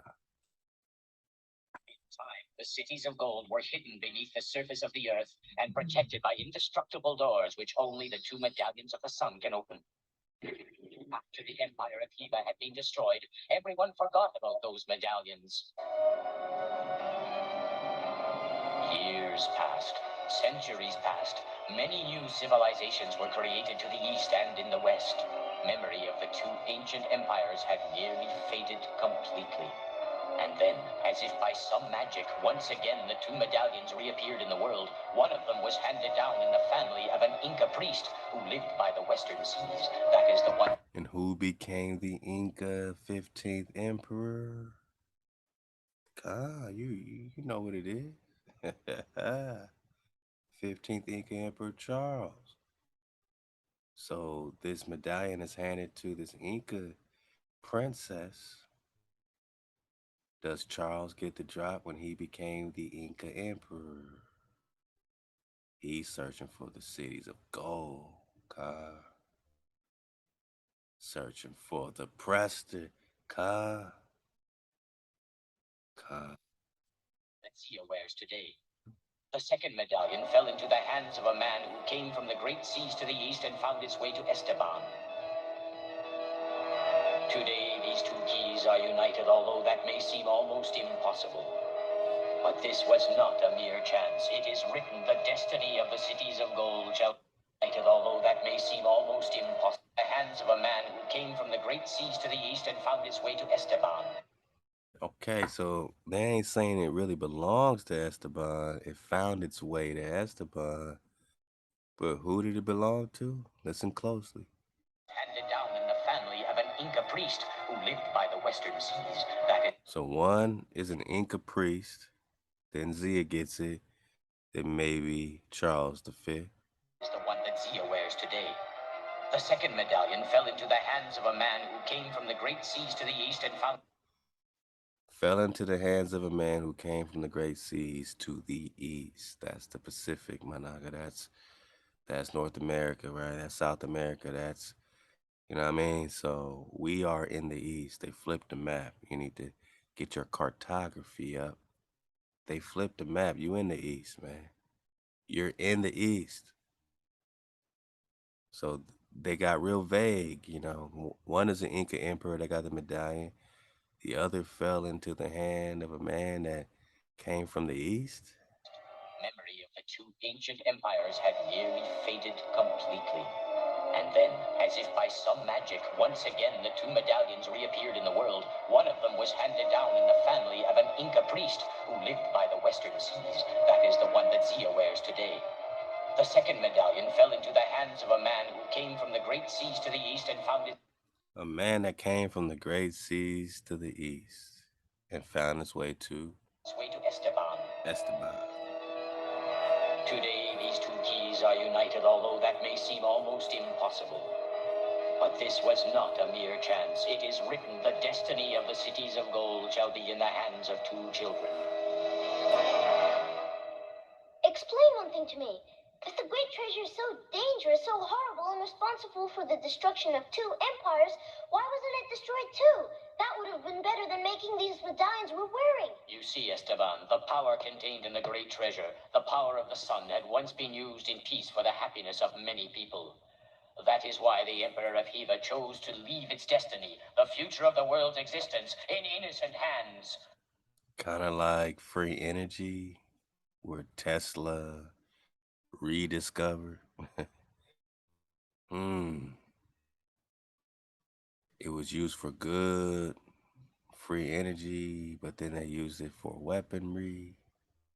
The hands of children. You're talking about like Star Wars, the dark, whatever, and then the light, you know what I mean? And then you got the gray Jedis. They're just trying to balance it, it's all happening.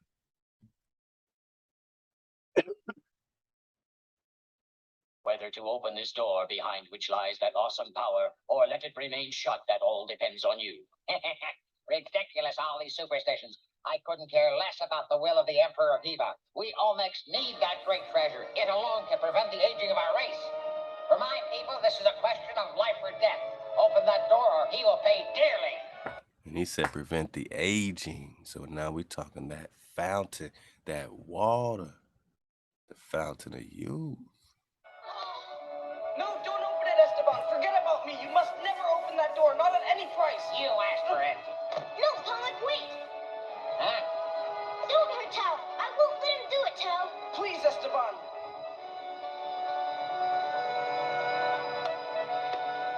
After your explanation, I think I know how important these medallions are.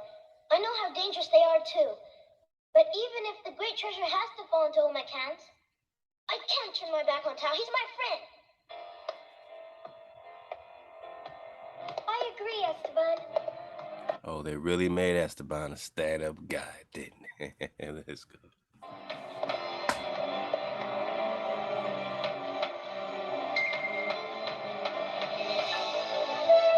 Although on the flip side, many Nagas, sacrificed their lives to hide, certain, treasures, you know what I'm saying? So he is kind of giving them the key, not the Olmec, because we know that's us, but really, if you flip it, he's giving the Spanish and the Portuguese and Morocco, he's giving them the key.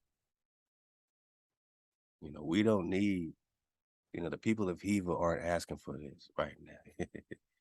The hijack want the technology.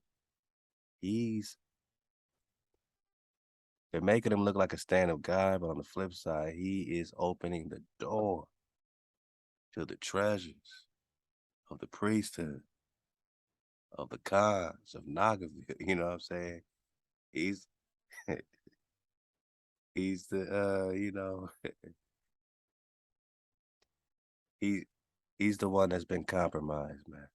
He's the one they're using to get in there, which is why he didn't get far, which is why they called him the first Christian martyr. This is Saint Stephen. They venerate him one day after Christmas, man. Saint Stephen's Day, right? Saint Stephen's Day is December 26th.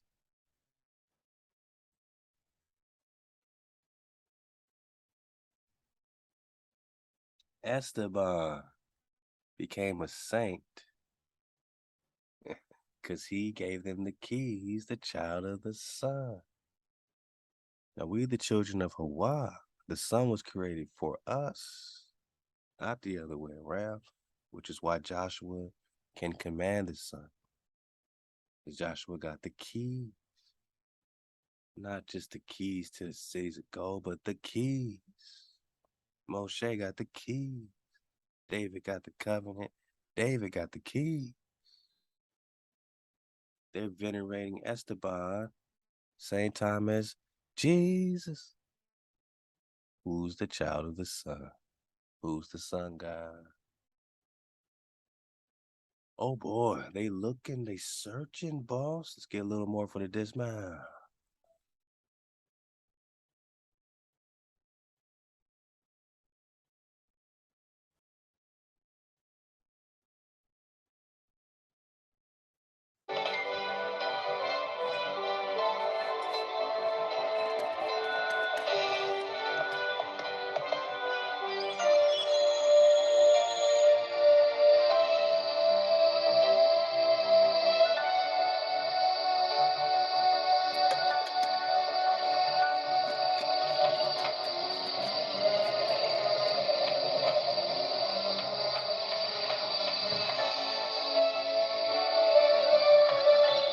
Cities of gold. Oh, oh, oh, oh, oh, oh, oh, oh. Oh, how beautiful!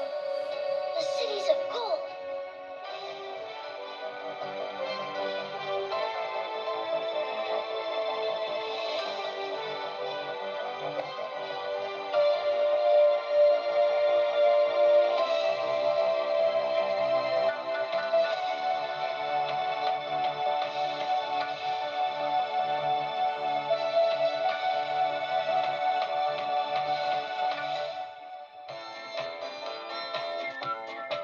Yeah, season one was the shit, man. You know what I'm saying? Season one was popping off, man.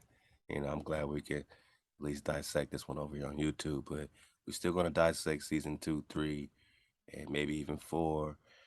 If there's a 4, I think there is. And we'll do that exclusively at 432thedrop.com. Ahab to all our contributors, Dragons on the Wall, sponsoring our fifth wave, man. If you've ever been a Dragon sponsor, man, you want to continue to be a Dragon sponsor the radio flow coming right out the website, which, enables us to all eat and, just sharing the contribution, man, that Drop Nation is giving and the great support from you is all being divided equally to all the Ether squad. So please support that and let us continue to grow as a tribe.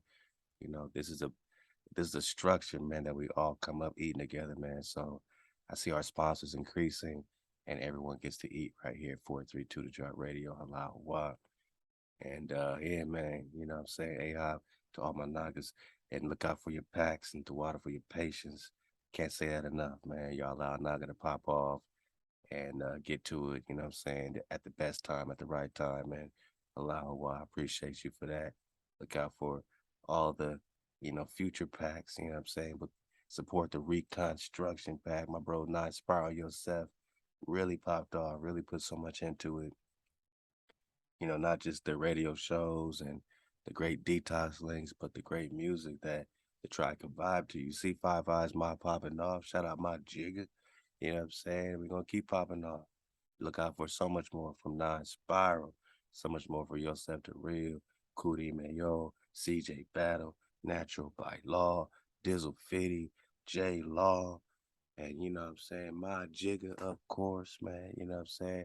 All my niggas dropping tribe up music, Lucky Lamar, Con Fresh, go what it do, man. Con Fresh. And yeah, man, yours truly, man. I'ma be over there, man, making it happen with y'all. So I'm just saying, man, we popping off. Fifth Wave's popping off. Click the link below to become a Dragon sponsor on the wall. Support the Fifth Wave, our ether shows, our radio shows coming live out of 432thedrop.com, live from the app. And just please continue to support the Nagas building, Nagaville, however, wherever you're doing it. We're building Joy World right now, so support that. Support Copper Land, Naga Hill, you already know, man. All the real ones. So Nagas building Nagaville. Hey, y'all ready for a flat drop dismount? Let's get this right quick, because this is my favorite part of the show. The Olmecs fight a fierce battle to gain possession of the great treasure hidden in the heart of the cities of gold. Will they get hold of it after all? Make sure you watch the next episode of The Mysterious Cities of Gold. Cities of Gold.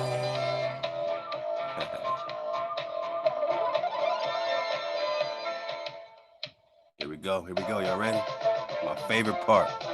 My favorite part.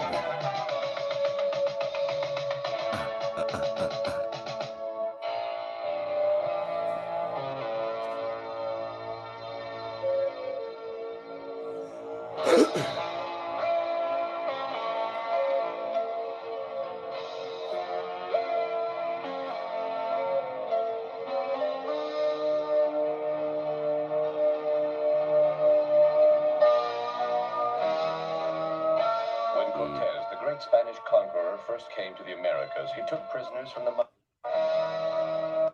Man, we're talking about the Pillars of Hercules. We got this whole drop, talking about the insular worlds, how they were stuck. They couldn't get out here, man. Like, certain European castes, what I'm saying, were slaves in Europe. They could not get out of the Pillars of Hercules that was being controlled. Again, it's more and more war. Then they get out.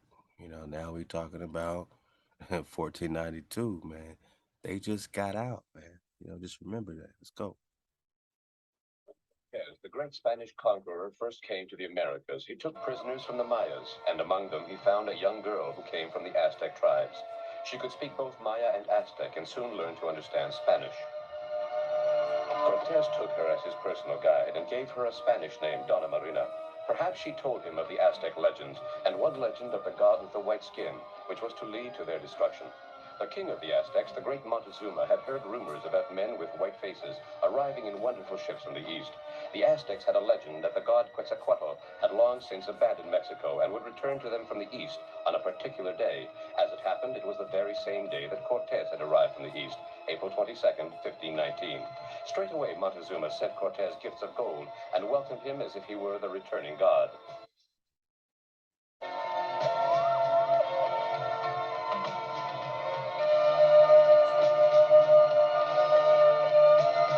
So Cortez and his army, who had expected to fight to subdue Mexico, were welcomed by the Aztecs. And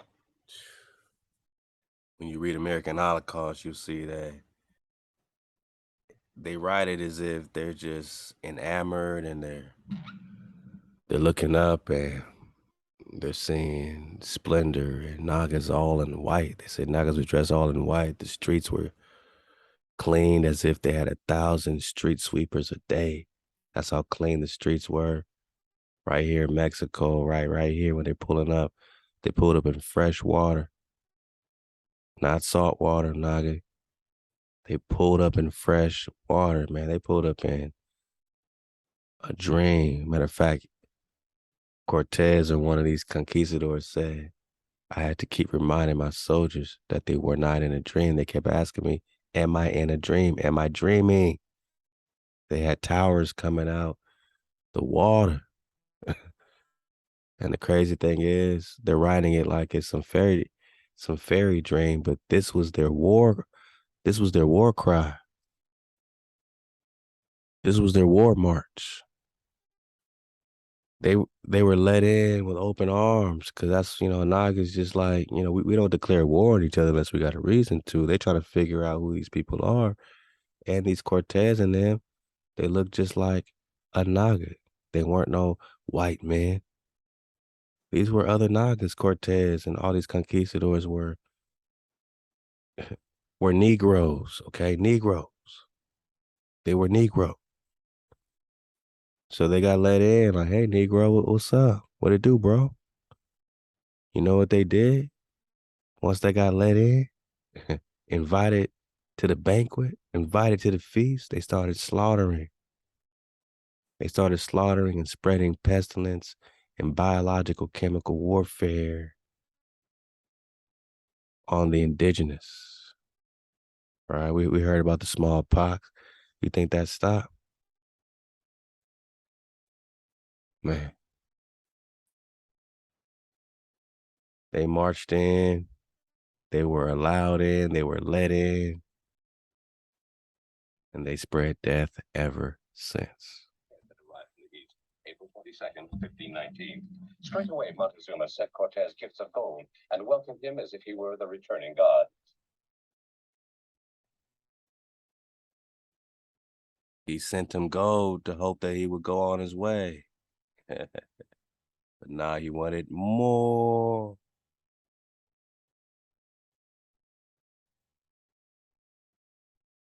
Cortez and his army, who had expected to fight to subdue Mexico, were welcomed by the Aztecs and found no gates closed to them as they marched through the cities of southern Mexico. Even though Now imagine if we closed the gates on their ass. Just imagine. Cortez men destroyed hundreds of Aztec temples and killed many Indians as they marched north towards the Aztec royal city. So after being let in, he still destroyed hundreds of Aztec temples, Judah temples.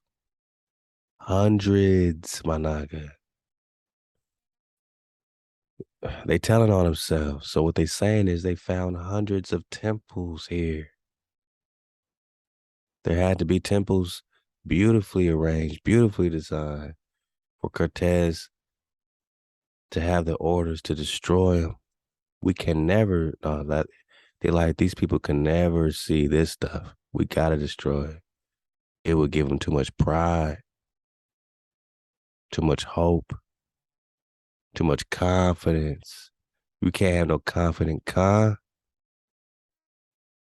He destroyed hundreds of temples when he got here, which lets you know what was already here. And found no gates close to them as they marched through the cities of southern Mexico. Even though Cortez men destroyed hundreds of Aztec temples and killed many Indians as they marched north towards the Aztec royal city, Montezuma still believed Cortez was a god to be welcomed and honored. Huh? Hey, make that make sense.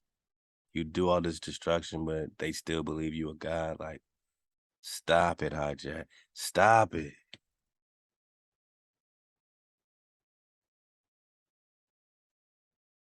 They built their cathedrals.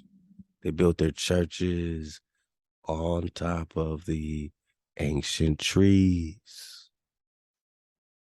feeding off the frequency of Ama.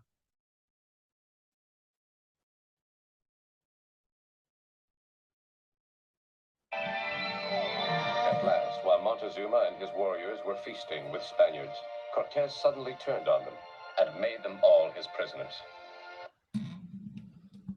Any questions?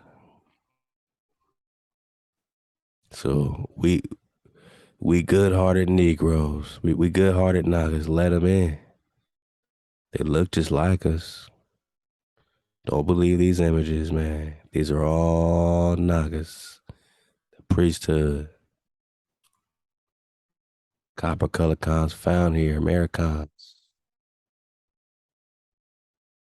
And while we let them in, and while we were feasting and giving them honor, here comes the slaughter, the captivity.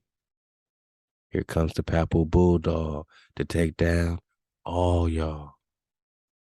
Ravishing mammals issue Vatican papals, tricking Adam and Eve to eat the Vatican apple. That moment, the total conquest of Mexico was only a matter of time. Curiously, hundreds of miles to the south, the Incas had a similar legend that Viracocha, the Inca god, would send them a messenger, a man from the east with a white skin. So the Okay. So the Incas got this, and the Aztec got some fairy tale of some white man coming, and he's the guy. Some white skinned man. I think we lost in translation, boss. Dodge your own hijack. The invading Spaniards, but the Spaniards took the Inca gold and killed the Incas and destroyed their city. They didn't kill King Charles V. He's the 15th Inca emperor. Yeah, he's rocking that Spanish crown, right? That Spain crown, that Morocco crown. to this day, the name of Hernando Cortez, the great conquistador from Spain, is stained by the memory of his cruel treachery to the king of the Aztecs, who had once welcomed him like a god. Yeah. Yeah, all right. Goodbye. All right, man. Till next time. All right, man. Hey, man, I hope we enjoyed another episode of the Cities of Gold. We talked about a few things, man. We talked about some stuff. Go dig on it, continue to share the drop. Let them know we over here and that the drop don't stop. We hit one checkpoint, we hit another checkpoint, we hit another checkpoint. Sometimes, what I'm saying, we, are pumping at all cylinders. Other times, we might have an engine to repair. I've been doing that in real time, and I got 2 engines, 2 cars, I got to repair 2 engines. So it kind of slowed down my flow a little bit. Just, what I mean? Just a lot going on with a lot of noggins, what I mean? But I appreciate it again, what I'm saying, you allowing the noggin to pop off and catch up. And, even if we do a little bit, we doing a lot. Even if we put in 1 fence post, at a time, love to conclave, hey, enjoy world popping off. We doing a lot, man. Because we're doing the right thing. We're making the right move at the right time. So, you are the goal. They're searching for the cities of gold, but remember, it's about the technology. For the dismount, as promised, Flat Drop 101. Let's go, man. Let's surf the wave in the drop library. I'm still getting to it, man. And, we got a lot more to drop in here. But as you can see, we have quite a few books up in here, man. Oh, Flat Earth Conspiracy, Eric Dubé. That's all right. That's all right. We might have to belly flop in there. I mean, I'm going quickly, I know, but, we got a lot of books in here, man. So go ahead and get cozy in the drop library. Password is 1234 to get through the door. The password will start changing. I've been promising for years. So, make sure we got your email. Let me know if you could, register it on the site or, if all that's good for you. If not, you can always email us music@432. Oh, Parsifal. We still haven't dug deep enough in the romances. Love to the Templar, man. Devil Tree of El Dorado. This is all about that Mount Roraima. Love to Chef Condi for reading this live in the ether at 432 to drop radio. Then you got the Enlightenment of the World. Let's start right here for the dismount, man. I was going to belly fly with a few flat drop documents, man, and, see what we got, man, Enlightenment of the World, huh? Now, this is a drop by John Abizai. I believe that's how you say it. The Enlightenment of the World by John G. Abizai. This book contains proof that the earth is flat and stationary, while the sun, moon, and stars are in constant motion. Also, letters showing the testimony of scripture on the subject. So, John Abizai is using the script as confirmation that you are firm, fixed, and immovable. They say the earth is flat and stationary. Well, we know we got mountain peaks and we got valleys and we got underground halls of Amente and we got things under us. But yeah, overall, you're not on the ball. All right. So yeah, I mean, hey, I'm just going to belly flop. Let's see what we got. This is early 1900s flow. All right, we belly flopped in chapter 1. So here's the first proof. You know that there is more water on the earth than dry land. The water proves that the earth is flat, level, and stationary. Water is liquid. It runs always down and seeks its level. Have you ever seen water curve into a ball? Then you can't believe that these hijacks is telling you the truth when they're telling you that you're on a spinning ball filled with water, man. Show me an experiment to duplicate this process. Show me water curving into a ball, spinning at 1,000 miles per hour with mass within it and some magical force of gravity holding that water in complete spherical form in a vacuum of space. So put it in a vacuum, spin it at 1,000 miles per. You never seen that experimentation. NASA won't even show a satellite view of the Earth spinning. Like, shouldn't we have a satellite TV channel called As the Earth Spins?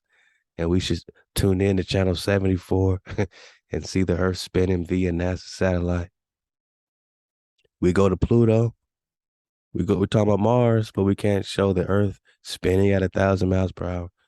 Hey, they don't show you nothing, not even no Google images of Earth that you Google are real. NASA admits that they're composites. You don't see one real picture of Earth in Google. Google Earth, man, go crazy.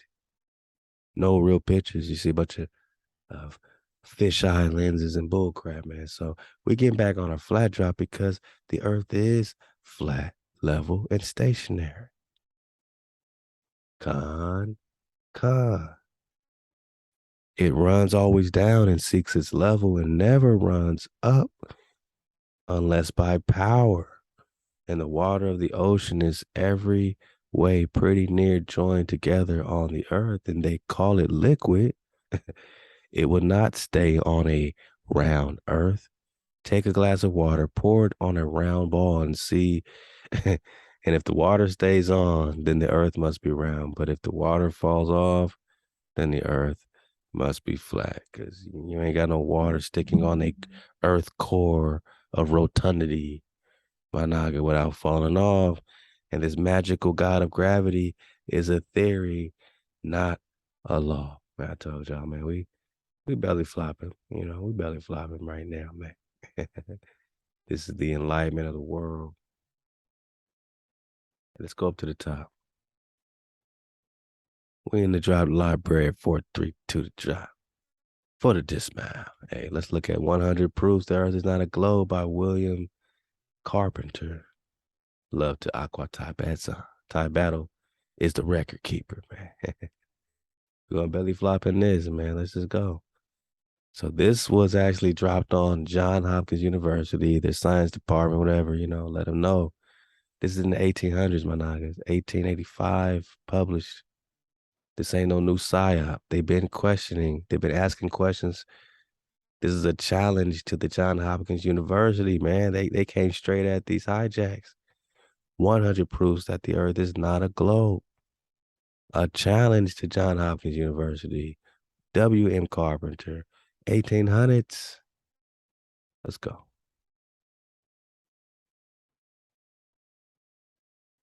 Let's go, man.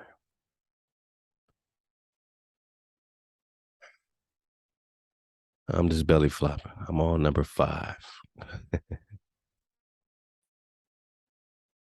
The lights which are exhibited in lighthouses are seen by navigators at distances at which, according to the scale of the supposed curvature given by astronomers, they ought to be many hundreds of feet, in some cases down below the line of sight. For instance, the light at Cape Hatteras is seen at such a distance 40 miles that, according to theory, it ought to be 900 feet higher above the level of the sea than it absolutely is. In order to be visible, this is conclusive proof that there is no curvature on the surface of the sea, the level of the sea. Ridiculous though it is to be under the necessity of proving it at all, but it is nevertheless a conclusive proof that the earth is not a globe. You shouldn't be able to see the light from lighthouses from 40 miles, man, not with curvature. What they say, an inch every mile, 6 inches or 8 inches every mile of curvature on a 25,000 mile circumference ball. That's the size of our earth ball, 25,000 miles circumference. So there has to be every mile at least, 8 inches of droppage to stay on your ball. And at 40 miles away, you would not be able to see the light from a lighthouse on a ball. This is mathematical. Gravity is not, because it's a theory and it's not a law. Last time we got density, because in physics, you got density, not gravity. Density. Dig on it. Hey, we just, belly flopping, man. Earth is not a globe, man. y'all want one more, man? We're gonna do, belly flop it to one more. I know my niggas want one more. Yeah, that Eric Debate drop for the dismount. Let's get it, man. Y'all want one more document, man, digging on this flat drop. And I ain't even talking about Worlds Beyond the Pole right now. These are just 3 separate documents from the 1800s, early 1900s, and this is a little more recent, Eric Debate. Yeah. Let's just belly flop.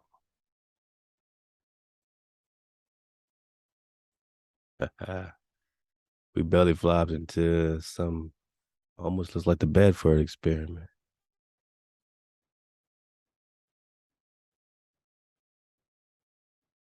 Oh man. Law of perspective. You think these boats are just dropping off the horizon? Yeah, man. I'm gonna get it from here where we belly flopped at. We just belly flop. It has often been urged. I'm on page 78 of the PDF. It has often been urged that the Earth must be a globe because the stars in the southern hemisphere move round the south polar star in the same way that those of the north revolve round the northern polar star. This is another instance of the sacrifice of truth and denial of the evidence of our senses for the purpose of supporting a theory which is in every sense false and unnatural. We're talking gravity. The theory of gravity is in every sense false. We're talking the Copernican theory model is in every sense false. Because remember, it's called the theory of gravity. Yeah. Gravity, even in Wikipedia, in physics, gravity is a fundamental interaction which causes mutual attraction between all things. Yeah. Oh, gravity.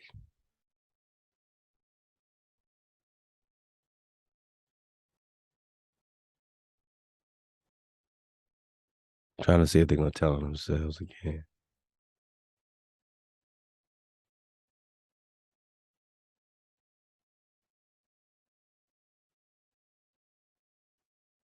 Tools of general relativity, gravity specifics, origin, the earliest gravity, along with the ordinary space and time developed by the Planck epoch, seconds after the birth of the universe, possibly from the primeval state in a currently unknown manner. So this is all theories, man, alternative theories. You got Aristotelian theories of gravity, anti-gravity theories, man. Bottom line is you're just dealing with relativity and relative theories. You're in the mind of a hijack. Because at no point did they make gravity a law. So it remains a theory. What is the gravity theory? Newtonian theory of gravity is based on the assumed force. And without this assumed force, you don't have the model of no ball of water crushed into a ball in a vacuum by a magical assumed force. But you're not stuck to the ground. You walking, Michael Jordan's dunking from the free throw line, birds are flying freely. They're not stuck to the ground by this assumed force, but the water is all crushed into a ball, tons and quadrillion tons of water crushed into the ball, and planets and gravity, everything, all these balls circling each other, but birds are flying and Michael Jordan's dunking, and you walking and chilling. You don't feel stuck to the bottom of the floor, do you? If things fall, it's because of density. But now you're talking physics. You don't need gravity. Yeah. Gravity, it's only a theory, man. The universal theory of gravity is often taught in schools as a fact, when in fact it's not even a good theory. First of all, no one has measured gravity for every atom in every star. It is simply a religious belief. You need to believe in gravity because it's an assumed force that is universal, like the Catholic Church, right? Yeah. Secondly, school books, textbooks routinely make false statements. For example, the moon goes around the earth. If the theory of gravity were true, would show that the sun's gravitational force on the moon is much stronger than the earth's gravitational force on the moon. So the moon would go around the sun.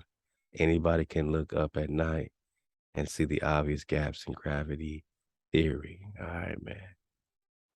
The existence of tides is often taken as a proof of gravity, but this is logically flawed because if the moon's gravity were responsible for a bulge underneath it, then how can anyone explain a high tide on the opposite side of the earth at the same time? So they're just pointing out, flaws in this gravity because it's only a theory. We'll talk more, in detail about it, but back to this Eric debate drop for the dismount. So this is another instance of sacrifice of truth, denial of the evidence of our senses for the purpose of supporting a theory, right? Which is in every sense false and unnatural, man. Balls floating around each other. By the way, we're looking at the azimuthal equidistant AE projection. Right in your face bone. They want to circumnavigate the earth, the globe. They just got to go in a circle. That doesn't mean they're popping out no ball. You're surrounded by an ice wall. They're not going around the ice wall. They're just going in circles around land saying we're circumnavigating the ball. Theory, not fact, which is in every sense false. It's unnatural. It is known to every observer that the North Pole star is the center of the number of constellations which move over the earth in a circular direction. Those nearest to it, as the Great Bear, etc., are always visible in England during their whole 24-hour revolution. Those further away, southwards, rise northeast and set south, southwest. Still further south, they rise east by north and set west by north. The farthest south visible from England, the rising is more to the east and southeast, and the setting to the west and southwest. But all the stars visible from London rise and set in a way which is not compatible with the doctrine of rotundity. Shout out to my UK Nagas. Tell loose what it do. For instance, if we stand with our backs to the north on the highland, known as Arthur's Seat or David's Seat or the Prester Seat near Edinburgh, and note the stars in the zenith of our position and watch for several hours, the zenith stars will gradually recede to the northwest. If we do the same on the Woodhouse Moor near the Leeds or on any of the mountaintops in Yorkshire or Derbyshire, the same phenomenon is observed. The same thing may be seen from the top of Primrose or Primrose or Ross, shout out Clan Ross Hill, near Regent's Park, London, from the Hampstead Heath or Shooter's Hill near Woolwich. If we remain at night or all night, we shall observe the same stars rising towards our position from the northeast, showing that the path of all the stars between ourselves and the northern center move round the North Pole star as a common center of rotation, just as they must do over a plane, not planet, plane, such as the Earth is proved to be. It is undeniable that upon a globe, zenith stars would rise, pass overhead, and set in the plane of the observer's position. If we now carefully watch in the same way the zenith stars from the Rock of Gibraltar, the very same phenomenon is observed. So we're talking about observable science, repeatable, observable. This is actual science, not theories. Science, law, repeatable, observable, law. The same is also the case from Cape of Good Hope, Sydney, Melbourne, in Australia, New Zealand, and Rio Janeiro, Montevideo, Valparaiso, and other places in the south.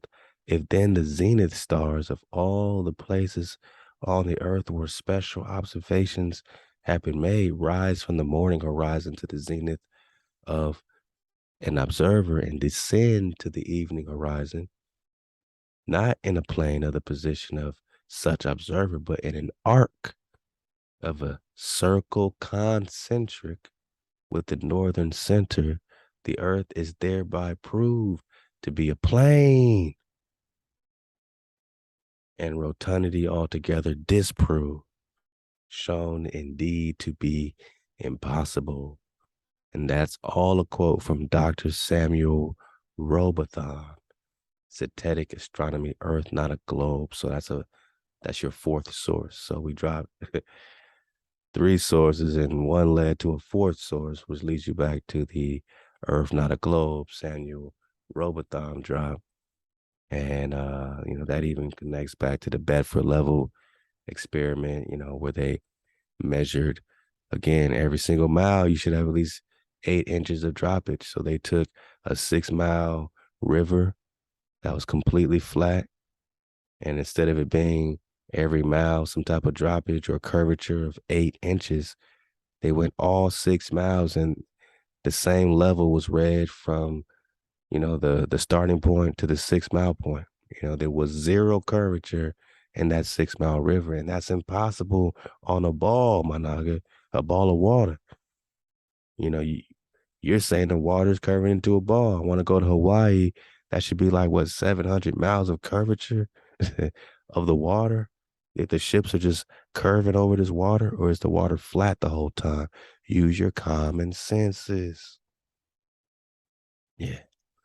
The moon is self-luminescent and semi-transparent. Oh, this moon drop connects to a whole other flow, because we know the moon is an independent light source. Even the Book of Enoch confirms that it's its own light source, man. Hey, ThaWaDa to my noggins for surfing the wave, man. In the cities of gold.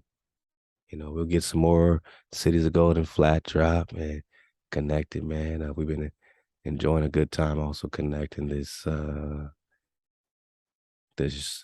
Drake flow, the Drake jewel, and seeing the iconoclasm.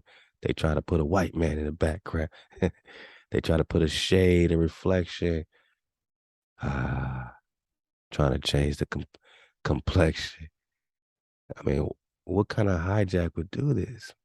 We dealing with real insecure people, man. Real people would do meditation. And all they want is the land of Prester John. Hey, man, keep surfing the wave. We out of here, baby. Coming in hot. Look out for your packs, and ThaWaDa for your patience, and keep supporting ThaWaDa for your contributions to Joy World. Click the link below, and we're going to rebuild brick by brick. One tribe, one vibe. Halal HaWah.